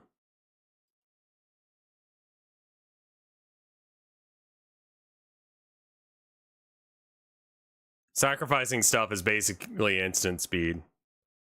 Okay. Winning by wasting everyone's time. Starting hand. Can I? Okay. All right. Turn 1, place this.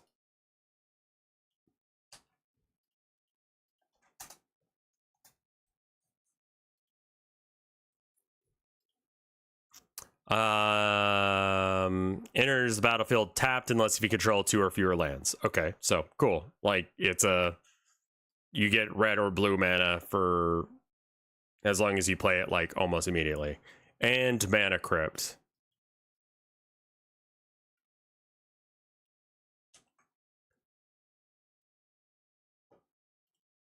Is that white thing that we were just looking at? Is that an enchantment?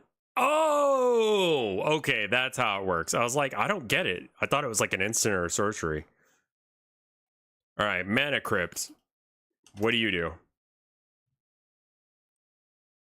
At beginning or upkeep, flip a coin. If you lose the flip, Mana Crypt deals 3 damage to you.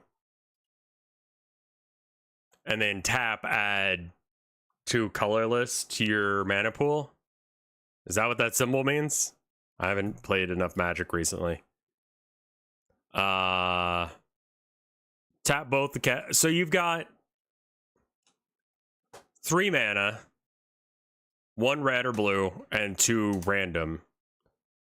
And you do Seething Song, which is 2 and a red. So you could do that. Add 5 red mana. Okay. Cast Soldier of Fortune.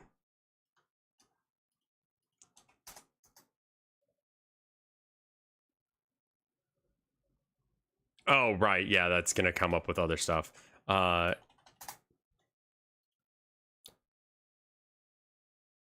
Target player shuffles his or her library. That's so random. Okay. Cast Final Fortune.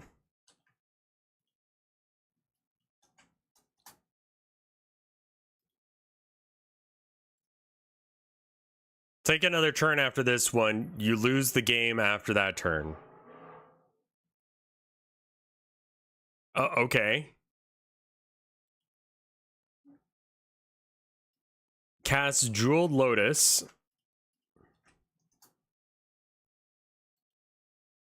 Some mana gain effect, I would assume. Sacrifice Jeweled Lotus.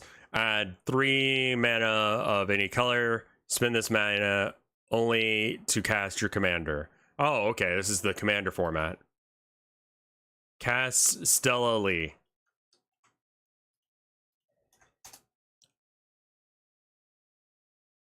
The card, please. Whenever you cast your second spell each turn, exile the top card of your library. Until the end of your turn, you may play that card. Oh, okay. Sure. So then second turn 1, untap, draw Reality Spasm. I'm still not sure where we're going with this. Choose one. Untap X target permanents or tap or untap some permanents. Okay. Cast Mox Amber.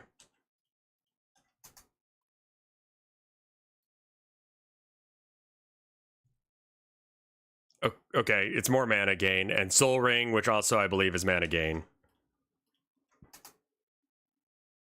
Yeah, okay. Tap all mana sources. Cast Reality Spasm. Okay. Copy it with Stella Lee while it's in the stack. Get a copy. Let the copy resolve targeting Stella, Mox, and 2 other cards. Tap Mox Amber for red and Soldier of Fortune to force the opponent to shuffle their deck. Tap Stella Lee to copy the original Reality Spasm still on the stack. Let the copy resolve and then untap Soldier of Fortune.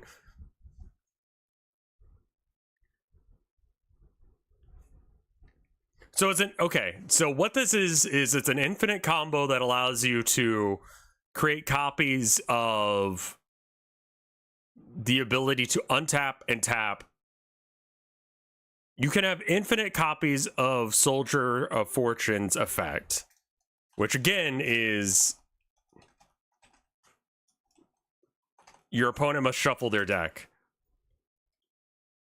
So this is an infinite combo, which means that you can force your opponent to shuffle their library forever.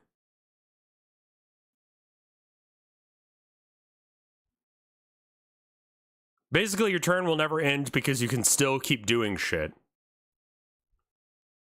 All the rest of it was just mana gain to get to this point.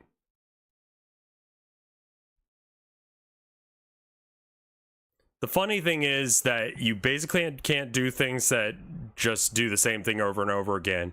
Without the shuffle, this wouldn't be a legal combo because the deck shuffling is different each time. It's so stupid. I love this. I love the idea of doing something like just obnoxious as hell. I knew a dude back in college who would make decks like this, and then he'd use them to make like infinite damage combos that only would affect himself. It was really fucking weird. Put all basic lands, islands, forests, and plains from your library onto the battlefield for 14 colorless. Okay.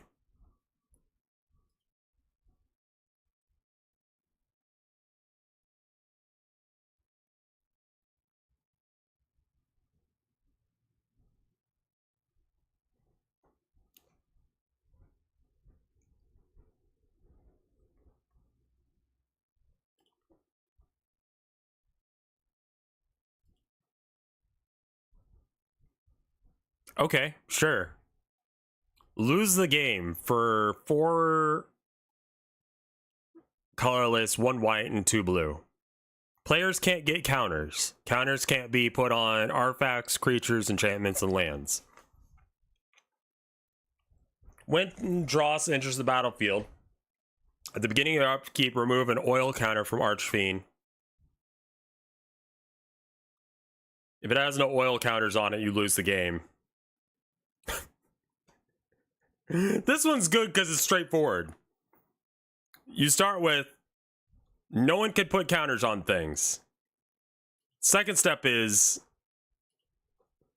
this card, once it runs out of counters, you lose. But you can't put counters on it, so you just immediately lose. I love that.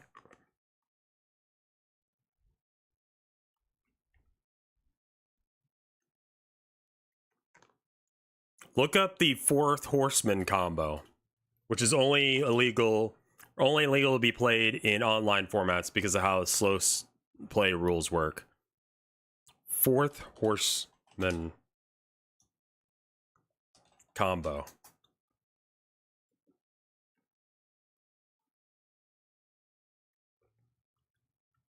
First, you need Mesmeric Orb. I remember this one because I played during Mirrodin. Whenever a permanent becomes untapped, that player's controller puts the top card of his or her... Okay, cool. And Basalt Monolith.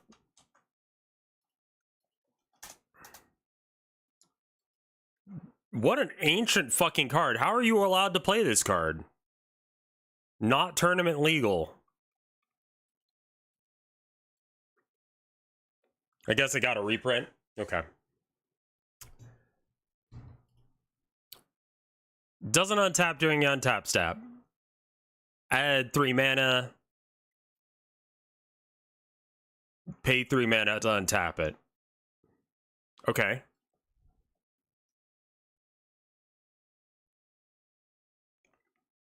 Okay, I'm already seeing it. I'm seeing how this could be a thing. Whenever a permanent becomes untapped, so you float 3 mana with Basalt Monolith. Then you use that to untap it. So with this, you're able to put the top card of your library into your graveyard infinitely. Now, if you just have something that allows you to... Yeah, once you have that, start milling yourself until the following happens. Without milling Emerka. I don't know who that is, but alright. So mill is like throwing stuff in the trash like that. Oh, I think I had this one.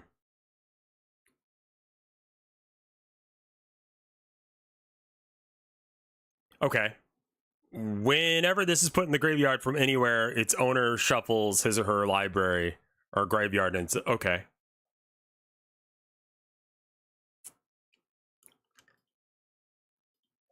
Sure. So you don't want that to go in the graveyard because that'll end up going back into your deck along with everything. Then you need at least 3 Narcomoebia. No idea what that is. Oh, these guys. I remember these. I had these. Okay. So every time it goes to the graveyard, you can put it on the battlefield. Sure. So you're going to mill your deck, and then eventually you'll get these guys into play because whatever.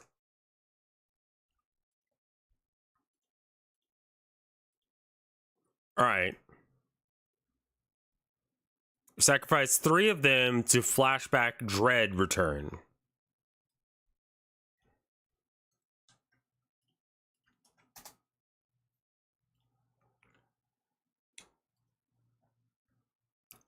Return a card. Okay, so sacrifice 3 creatures, and because these guys, you can sacrifice them infinitely. You can basically bring back any creature cards that are in your graveyard. And you're putting all of your deck into your graveyard, so you can get anything out of the graveyard you want. Aside from this guy, because as soon as this hits the graveyard, you shuffle your graveyard, and it gets stupid.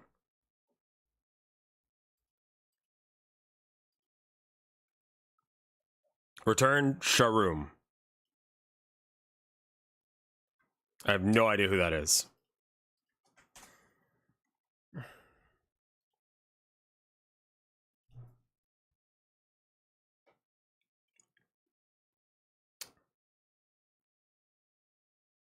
You can return target artifact card from your graveyard to play. Okay.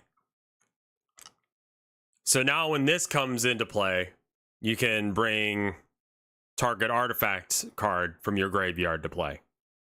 Sure. So now you're getting all your artifacts that you threw away a minute ago.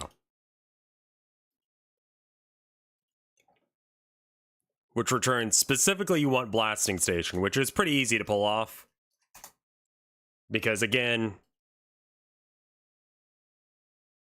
sacrifice a creature, Blasting Station deals 1 damage to target creature or player. You do have to tap it though. Okay.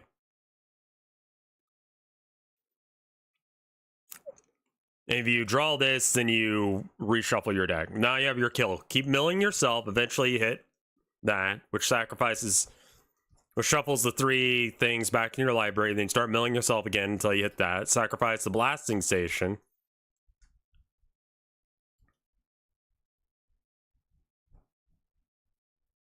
Keep going until you...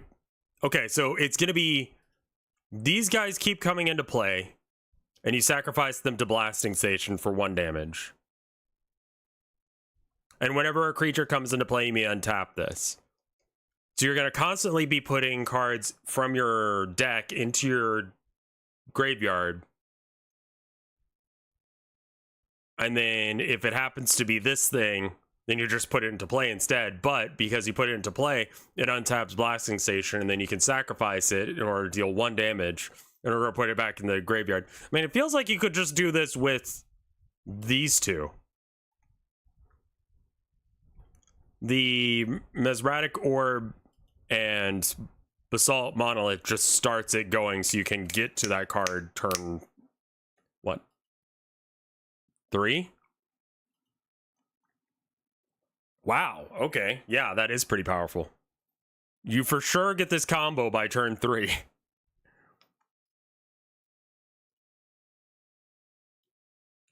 Wow, okay. Yeah, if you have... So you hard shuffle for Mesmeric Orb and Basalt Monolith. And if you get them, then you win on turn 3. Because you do infinite damage. Because you keep getting the jellyfish and sacrificing them for 1 damage. And then this guy exists literally just for this 1 brick of text here. The rest of it doesn't matter. And it's that way if it's put into the graveyard from anywhere, you shuffle the library. So you want to not draw patches here.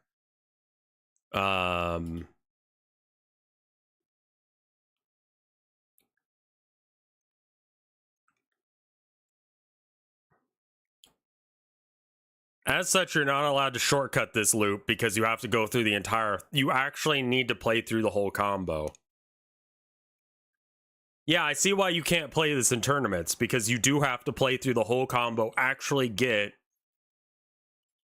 Dread Return to get Sharoom to be able to get the Blasting Station. Is there no more efficient of a way to get Blasting Station?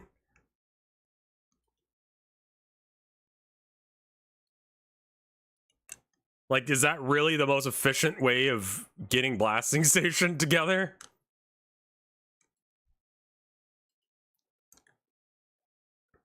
So you can't shortcut the loop because normally with Magic you need to, like, explain how the loop works. But because the loop is always going to be different because you're constantly shuffling your deck,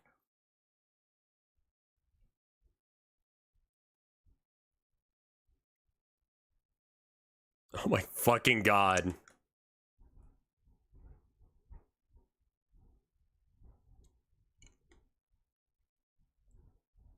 That is so fucking annoying. That is like... It's probably the most consistent and resistant to interruption. Yeah, probably so. What a silly deck. I like this combo. I would proxy build this deck. And just do that sweet turn 7 self-kill. And let's begin Mana Burst. Some of these combos are real. Cast STP for a shit ton of mana.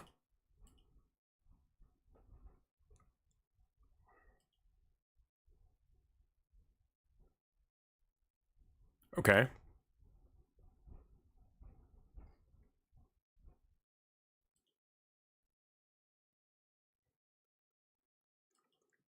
Lose your mana for, or lose your friends for 8 mana, 4 green, 2 white. Each player searches his or her library for any number of... Such a dick move. It's okay. So, to be clear, what this deck does is... Or what this will do is, you can put whatever you want into play. don't worry about it, man. Just put everything into play. Oh no, everything's gone now.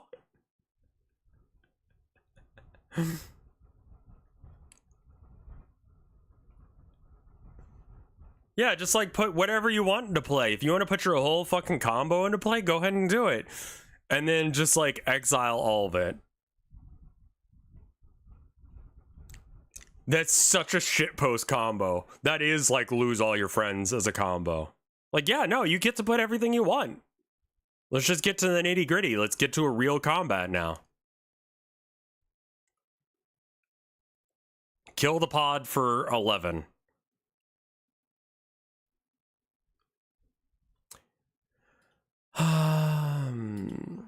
Each creature, non-creature artifact is now a artifact creature with power and toughness equal to its converted mana cost. Creatures don't untap during their controller's untap step. Whenever a creature comes into play, untap all creatures. Okay. Great. Your choice of blood token, a clue token, or a food token. Sacrifice 3 artifact tokens with different names. Search your library for a artifact card, put that into the battlefield. Activate this only as a sorcery. Whenever Blood Artist or another creature dies, target player loses 1 life and you gain 1 life.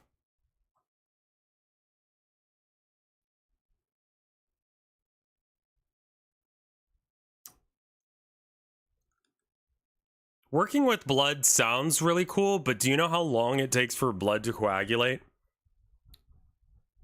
And like, blood effectively rots within 42 days, so like, or is it 42 hours? Not to mention that the coloration of blood changes over time. It starts off as a really like pristine red, but it almost immediately changes to like a dirty brown. It would be fun to do a painting with blood.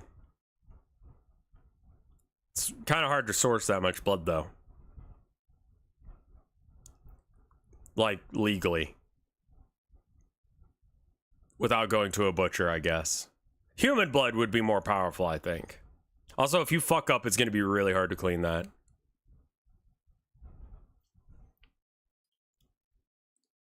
So what are we trying to do here? Everyone's an artifact.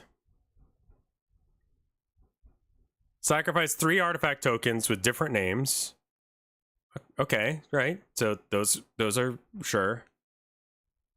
Creates infinite creatures that die instantly.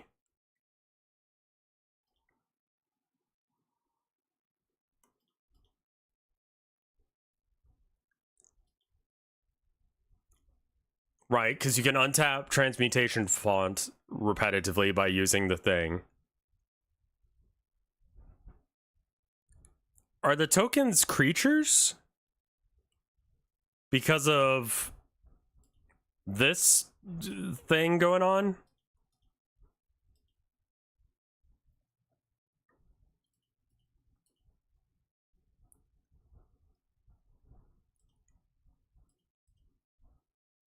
With the enchantment, yes. And then...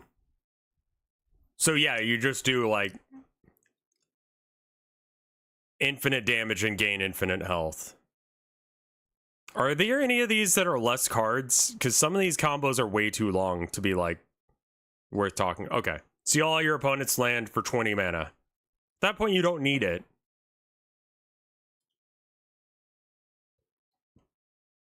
Chalice of the Void. See all of your opponent's creatures with no drawback, only for 36 mana. Oh, and their toughness is equal to 0, so they just die every time you spawn one.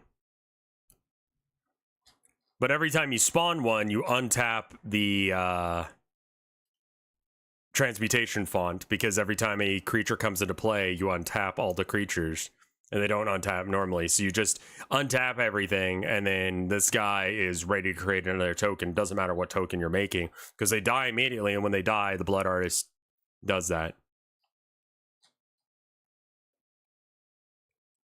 Neat.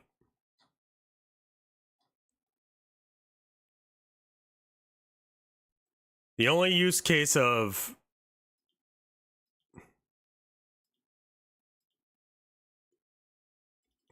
What the fuck is this? If you would be dealt damage, remove that many cards from the graveyard from the game instead. If you can't, you lose the game. If you would gain life, instead draw that many cards. When it leaves play, you lose. Exile all cards from graveyards.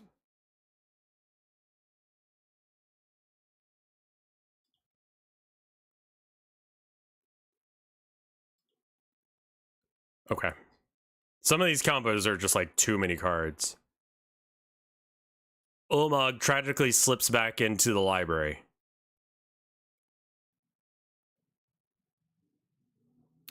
If you put it in the graveyard, you shuffle your... Okay. Minus 13, minus 13. Lantern control. All right, and this was the last one we'll do, and then I'll probably stop because my wife should be coming home soon.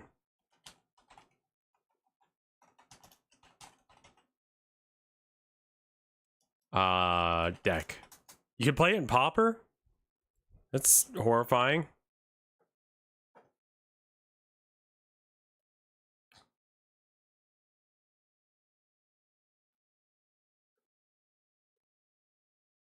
What the fuck is this? Alright, so Lantern control probably has something to do with Lantern of Insight. Each player reveals the top. Okay, just explain the combo to me. How does this combo work?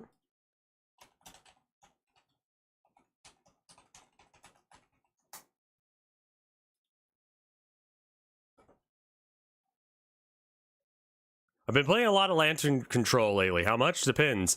Is it possible to play too much Lantern control? If the answer to that question is yes, then I've been playing too much Lantern control.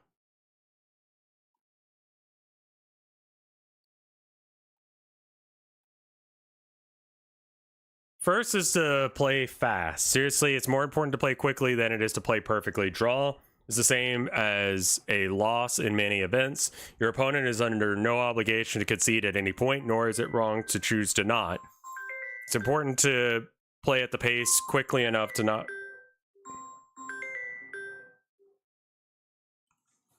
Hello?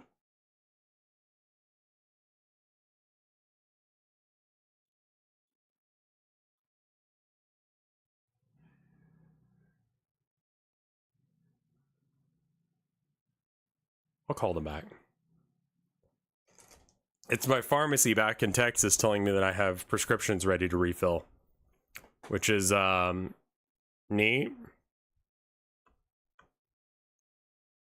Might not be able to get on down to the store to get them.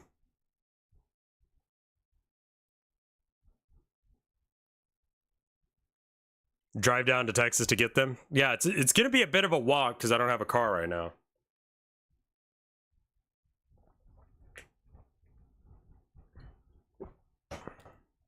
Oh, I see. So the idea is with Lantern, you get to see the top card of their deck, and if it's something that actually is annoying that you don't want, target player mills that card. So you just go, oh no, that actually would be able to stop me from doing something. If you just want a mana, that's fine. You can have a mana. So you mana lock your opponent, like, or mana screw them. Because, like, there is such a thing in Magic the Gathering called mana screwed, where all you did was just draw lands, and so, like, you don't actually get to play anything because you had the ability to play cards, you just didn't have any cards to play because you just shuffled weird and you only got forests or whatever, and it's like, cool, I have a forest now.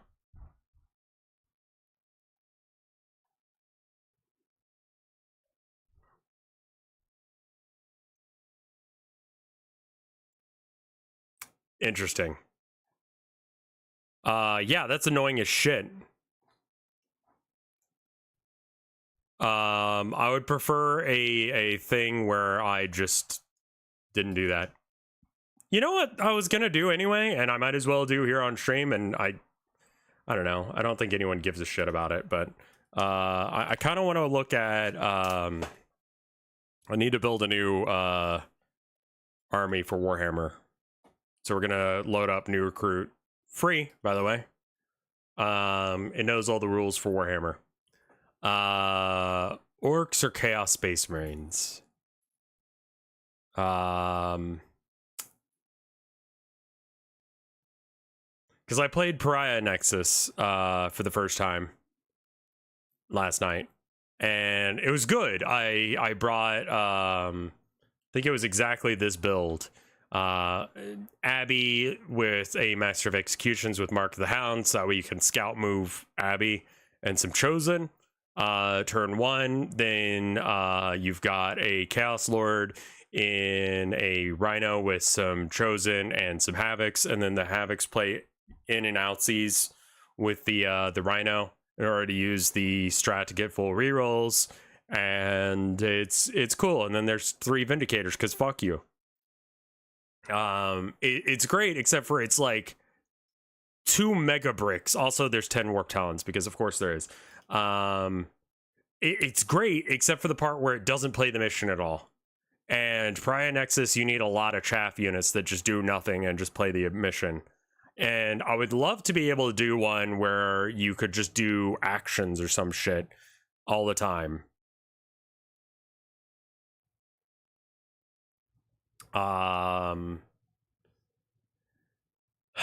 OC0 can't do action, so it's either going to be Gretchen or Cultist probably that does it. And I think that means that the Alpha Legion Deceptors detachment is really solid. So do I go with Orcs that I haven't been playing recently? And I need to check and see how the new Then Their Ranks thing works. I'm also going to change the title of this thing to include other shit.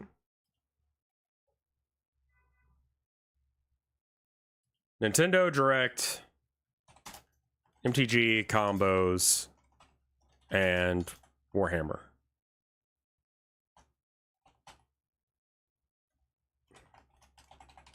There we go. That way on YouTube it's updated. All right. So, how bad is Thin Their Ranks nowadays? Gotta go to Goonhammer because I don't actually have the cards yet. Pariah Nexus review. Not the Crusade, Pariah Nexus missions. Cool.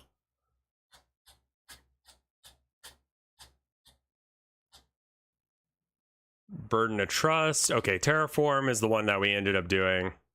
And I went for not fixed, but I'd like to make one that works with fixed. And I think you do it with Recover Assets because that one's pretty straightforward to do. You probably do either Cleanse.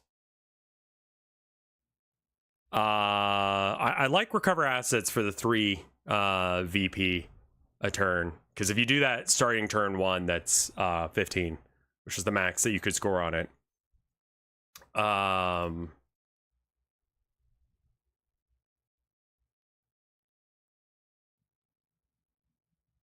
my god, that's fucking horrible, Scuttles.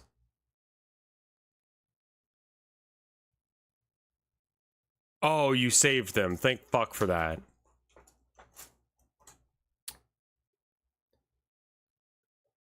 So I'm thinking like Recover Assets and you just like plonk dude like a unit. Actually with Alpha Legion you can make it so that way you have a character that is lone op that stands just outside your deployment zone. Like a Terminator Lord or something. And you just like, I mean you could do this with Orcs too with Snickrot. I think Snickrot's the only orc character or orc that has lone op. Like our next door neighbor lets their cats out, but like she walks them. Like they hang out within like I want to say like 10-foot radius of her. And so if they like start like going anywhere, like she keeps near them. And she does it while she's like watering plants and shit. So it's like, it's fine.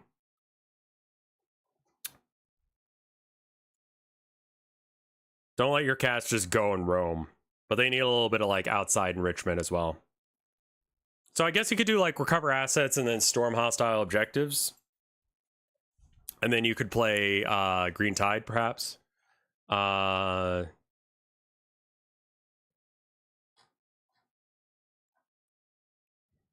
the Horde. Each time you destroy a infantry unit with a starting strength of 20 plus models, score 5 VP. Well, with my version of the Green Tide list, I was only running 3 bricks. That does allow them to get the full points. That's a little unfortunate. Yeah, no worries, Sea Slug. I think you could do it really easily with Alpha Legion. Alpha Pariah.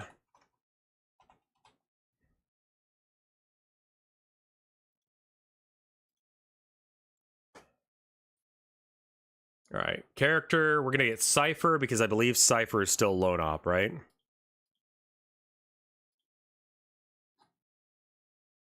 Okay, he has lone op, which means that he can do this. So his whole job is gonna just like walk 2 steps outside the deployment zone, and then just stand there all game. You're also gonna have a Terminator Lord or something similar. I don't know if a Terminator Lord is better than a Chaos Sorcerer for this. But generally speaking, you want something that has lone op. You'd also do this with Warp Smiths, actually. Wait, can you do lone op with mechs as well? They get it, right? That's only while there's a vehicle nearby. Well, you could just like ram a vehicle right up against the wall, right?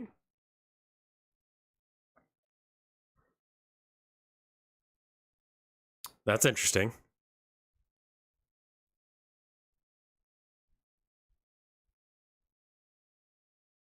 I want them to release 1 shitpost attachment for Agents of Imperium so I can play them as their own terrible faction.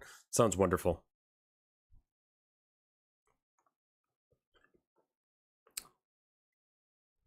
Well, mechs seem like they'd be pretty easy to kill. And the trick is keeping them outside of 12 of your dudes. So it's a pressure build. I feel like this might be easier with orcs.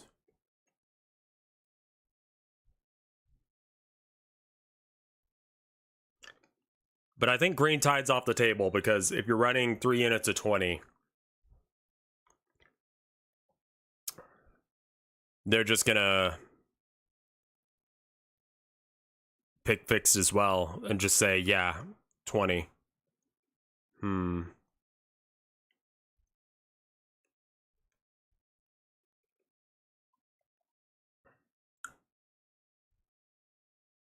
Can you pick that one as a fix? You can.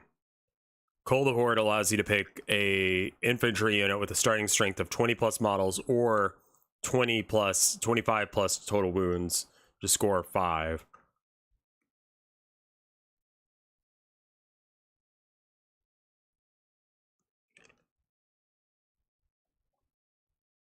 So maybe it's back to Alpha Legion.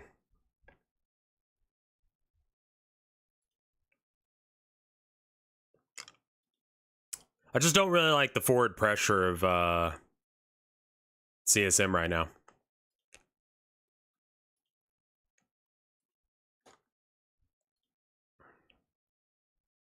We're gonna make this guy have the Shroud of Obfuscation. I think you can still do abilities while doing actions. So you could do... Let me see how the Sorcerer and Terminator Armor's ability actually works. Death Hex, in the start of your shooting phase, one psyker with this ability can use it. Select 1 enemy unit within 12. Okay, so you have to be within 12 in order to use it. That unit suffers D3 more wounds on a 2+ until the start of your next movement phase.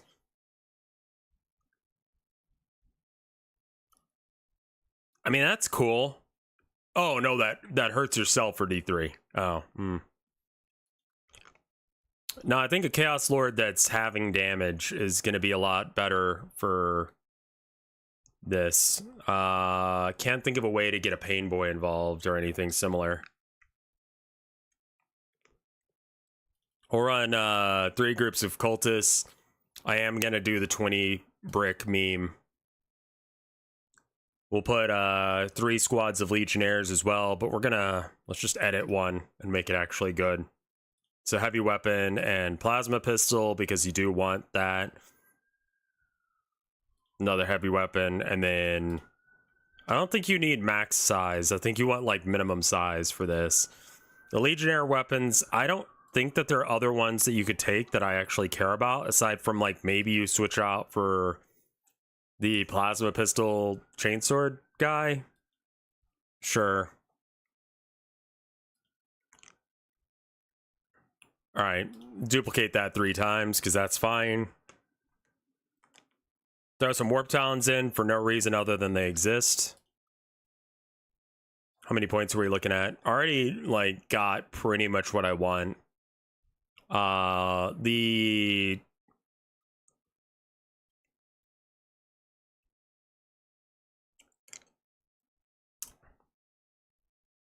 issue here is that, like, so what? Like, what pushes the opponent back from being able to just take the objectives?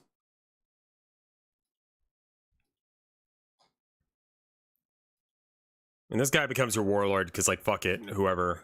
Like, it's fine.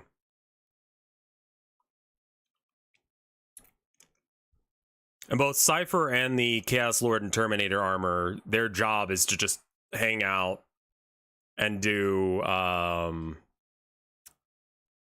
recover assets. You have your cultist squad in the backfield doing... There's that beeping again. Complete the action in 2 zones, either deployment zone, no man's land, or your opponent's deployment zone for 3 points, or 6 for doing it in all 3.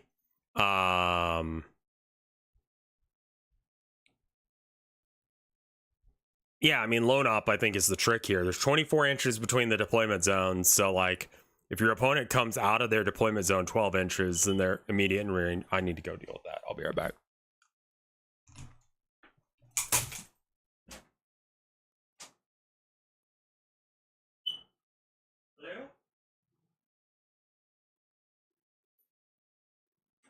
No wife yet.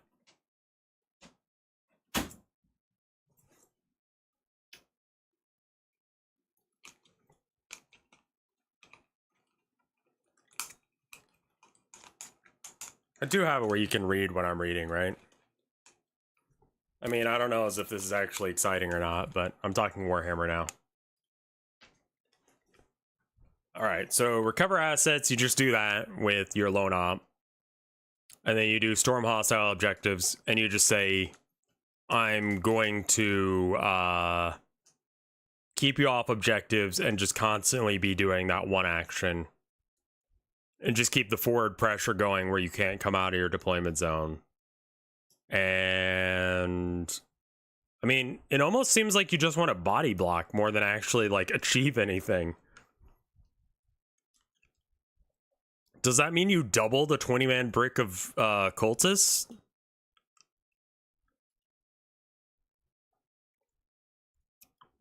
What is Call the Horde again? With a starting strength of 20 models or a total of 25 wounds. Okay, so you could double it, and then it's... Yeah, you can have 10 points if you want it. Like, that's... I'm going to be scoring a whole lot more. That's really not that good. We could just do... We could do the meme with just that. Legionnaire are not going to be strong enough to be able to hold them back. Belgor Beastmen, they do something about coming in early. I mean, otherwise you're playing a fairly standard game of Warhammer where you just have, like, 2 units of Warp Talons just constantly slamming into your opponent's lines, picking off easy targets. That's cute. But they're always going to be charging from the front in this case.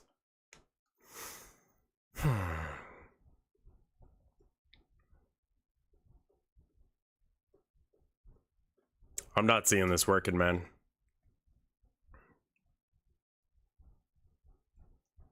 Hey, shot your Rivoli.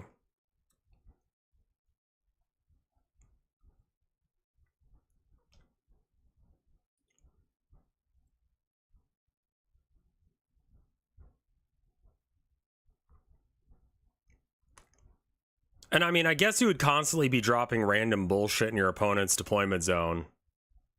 So Felgor could work for that, but I mean, this is like bordering on meme territory. I want 2 Vindicators.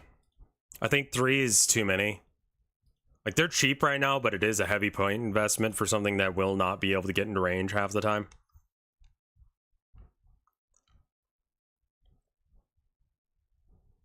I mean, there's an argument for doing this in the Fellhammer Siege Host, and you bring Vindicators that are -1 to be wounded, and then you have Lone Op Warp Smiths that just stand next to him and constantly heal them. -1 to wound with a 2-up save. You put them in cover, so then they've got a 2-up save in cover, and they're constantly being healed. You don't ever, is there something that's a vehicle that shoots out a line of sight for CSM? Not anymore. There used to be. In Legends, there was.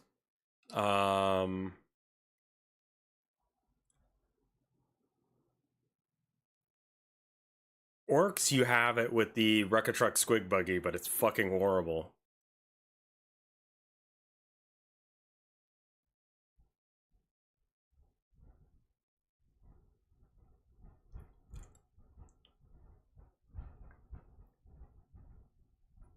But you could easily do it where the Wrecker Truck just sits on the side of a wall, and then the mech goes through the wall, and the mech just stands on the correct side of the wall within 3 inches of it. Let me load up some WTC terrain real quick.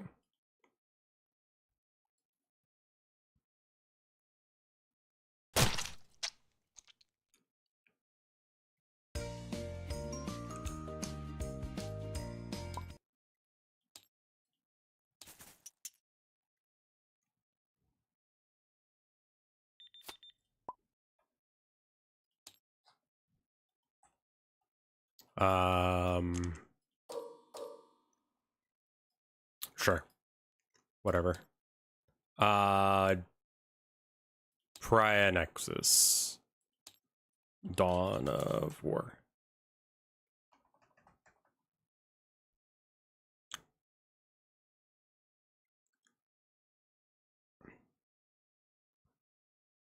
Do they not call it Dawn of War in this?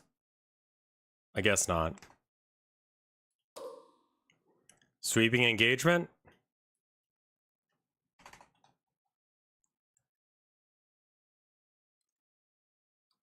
Medium amount of terrain, sure. I hate this new deployment zone thing where it's like all wiggly like that, but it's fine. But yeah, you could put like a Wrecker Truck right here. Put the mech here. And the mech just constantly is doing the action. You got this wall here. So there is sight lines from here and such, but like they'd have to be on the objective. So then you just like jump on them, I guess. You could probably do this with commandos standing in the way. Somewhere like up here, then you move boys or something into there. And then the mech just jerks off in a corner all game. And you have some Gretchen jerking off in your deployment zone as well. And then you win because you jerked off more than they did. Maybe you bring some Storm Boys or Def Coptas in to go jerk off in their corner as well. Then you're just jerking off all day and you win.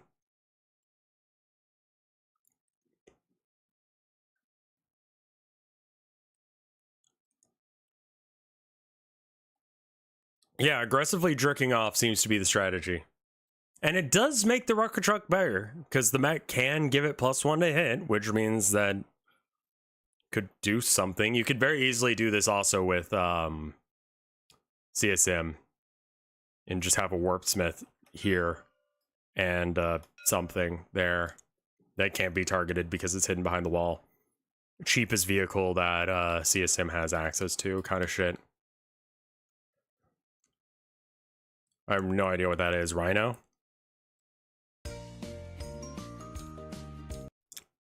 Rhino or a truck would work really well, actually, because you could just hop out.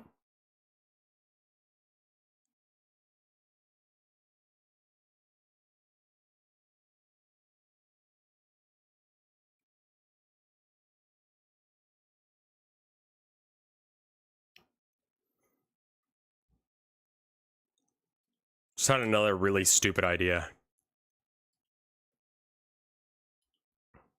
Like, it's really stupid.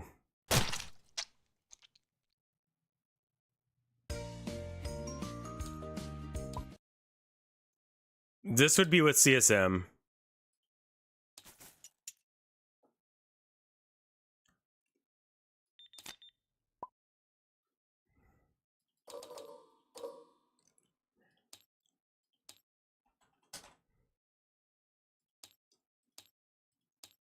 Load it on a different... Oh, no. Oh.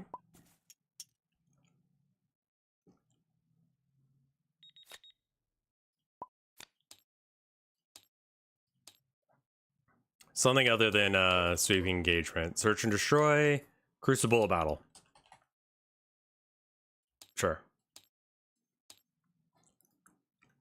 Alright, again, you've got... I mean, this one's pretty good, because you could just jam them in here and have the vehicle there or something. But here's the other thing I was thinking. You could go...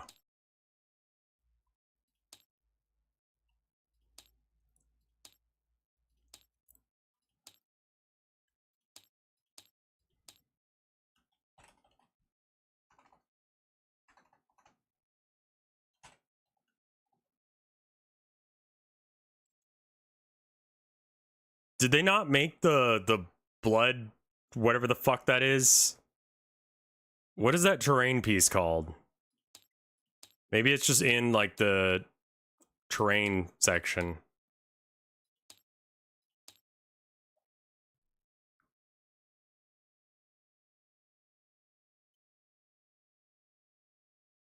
But there's a corn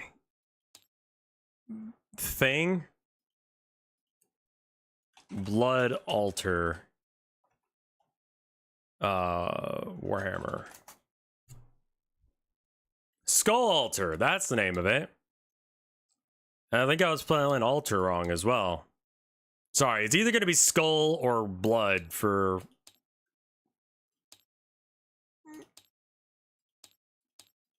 I mean, it's terrain, so they probably didn't bother. No, okay, they didn't bother. Okay.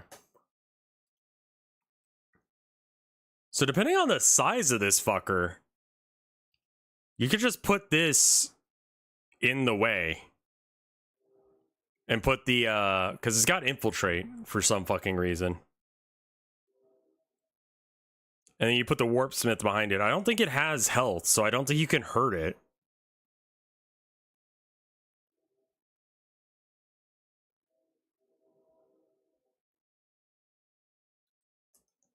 I actually have no idea. We can check that out on, I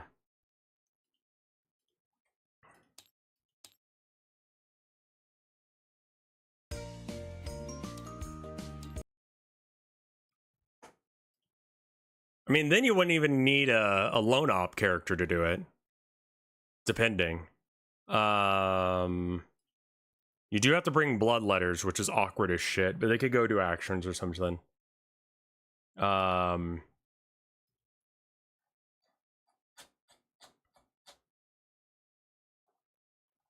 Skull altar is somewhere. Doo-doo. Skull altar. There we are.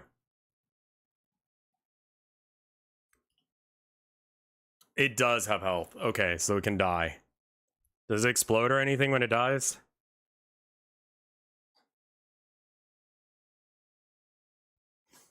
So, yeah, that doesn't really do any good. But you could put this in no man's land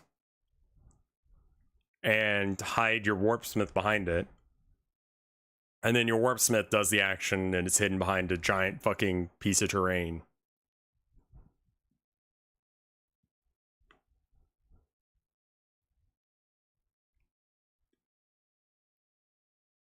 That's like the only thing good about this thing is it forward deploys.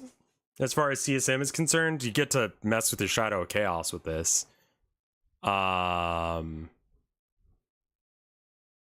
addition, while a friendly Legion has Corn Legion's Demonica unit is within 6 of it, you can reroll your battle shock tests. Whoopee. Won't be scared near this skull altar. Alright, well. That's stupid. And absolutely not worth taking. I think that there is something there where it's just a pressure build. I think I'd rather do it with orcs though. And probably Snickrot and just call Snickrot it. Probably bring a shit ton of Gretchen that also do the same job as Snickrot. Which means that I need to get Snickrot. But also means that I don't because I'll never actually end up playing here. So, what's the point?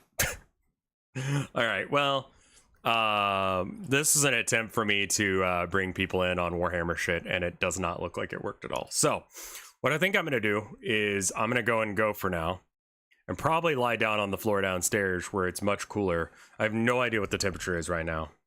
The answer is warm. Bigsby says hi. I fucking hate Bigsby, so it can fuck off. What's the weather outside? Yeah, 78. Feels like it fucking 78. Yeah. It is 85 in my office. So all right, yeah, I'm going to go relax for the rest of the day. But tomorrow we're going to play that Star Fox like roguelike again. And on Thursday I will give a presentation on something that I've been talking about that is impartial celebration of Pride Month.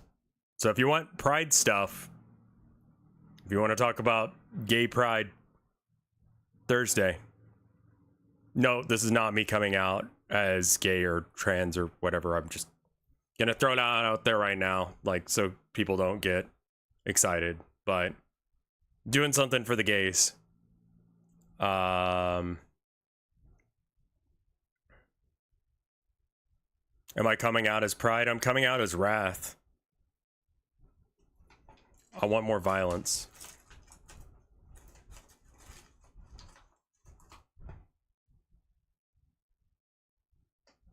All right, I'll see you guys tomorrow for that. All right, bye.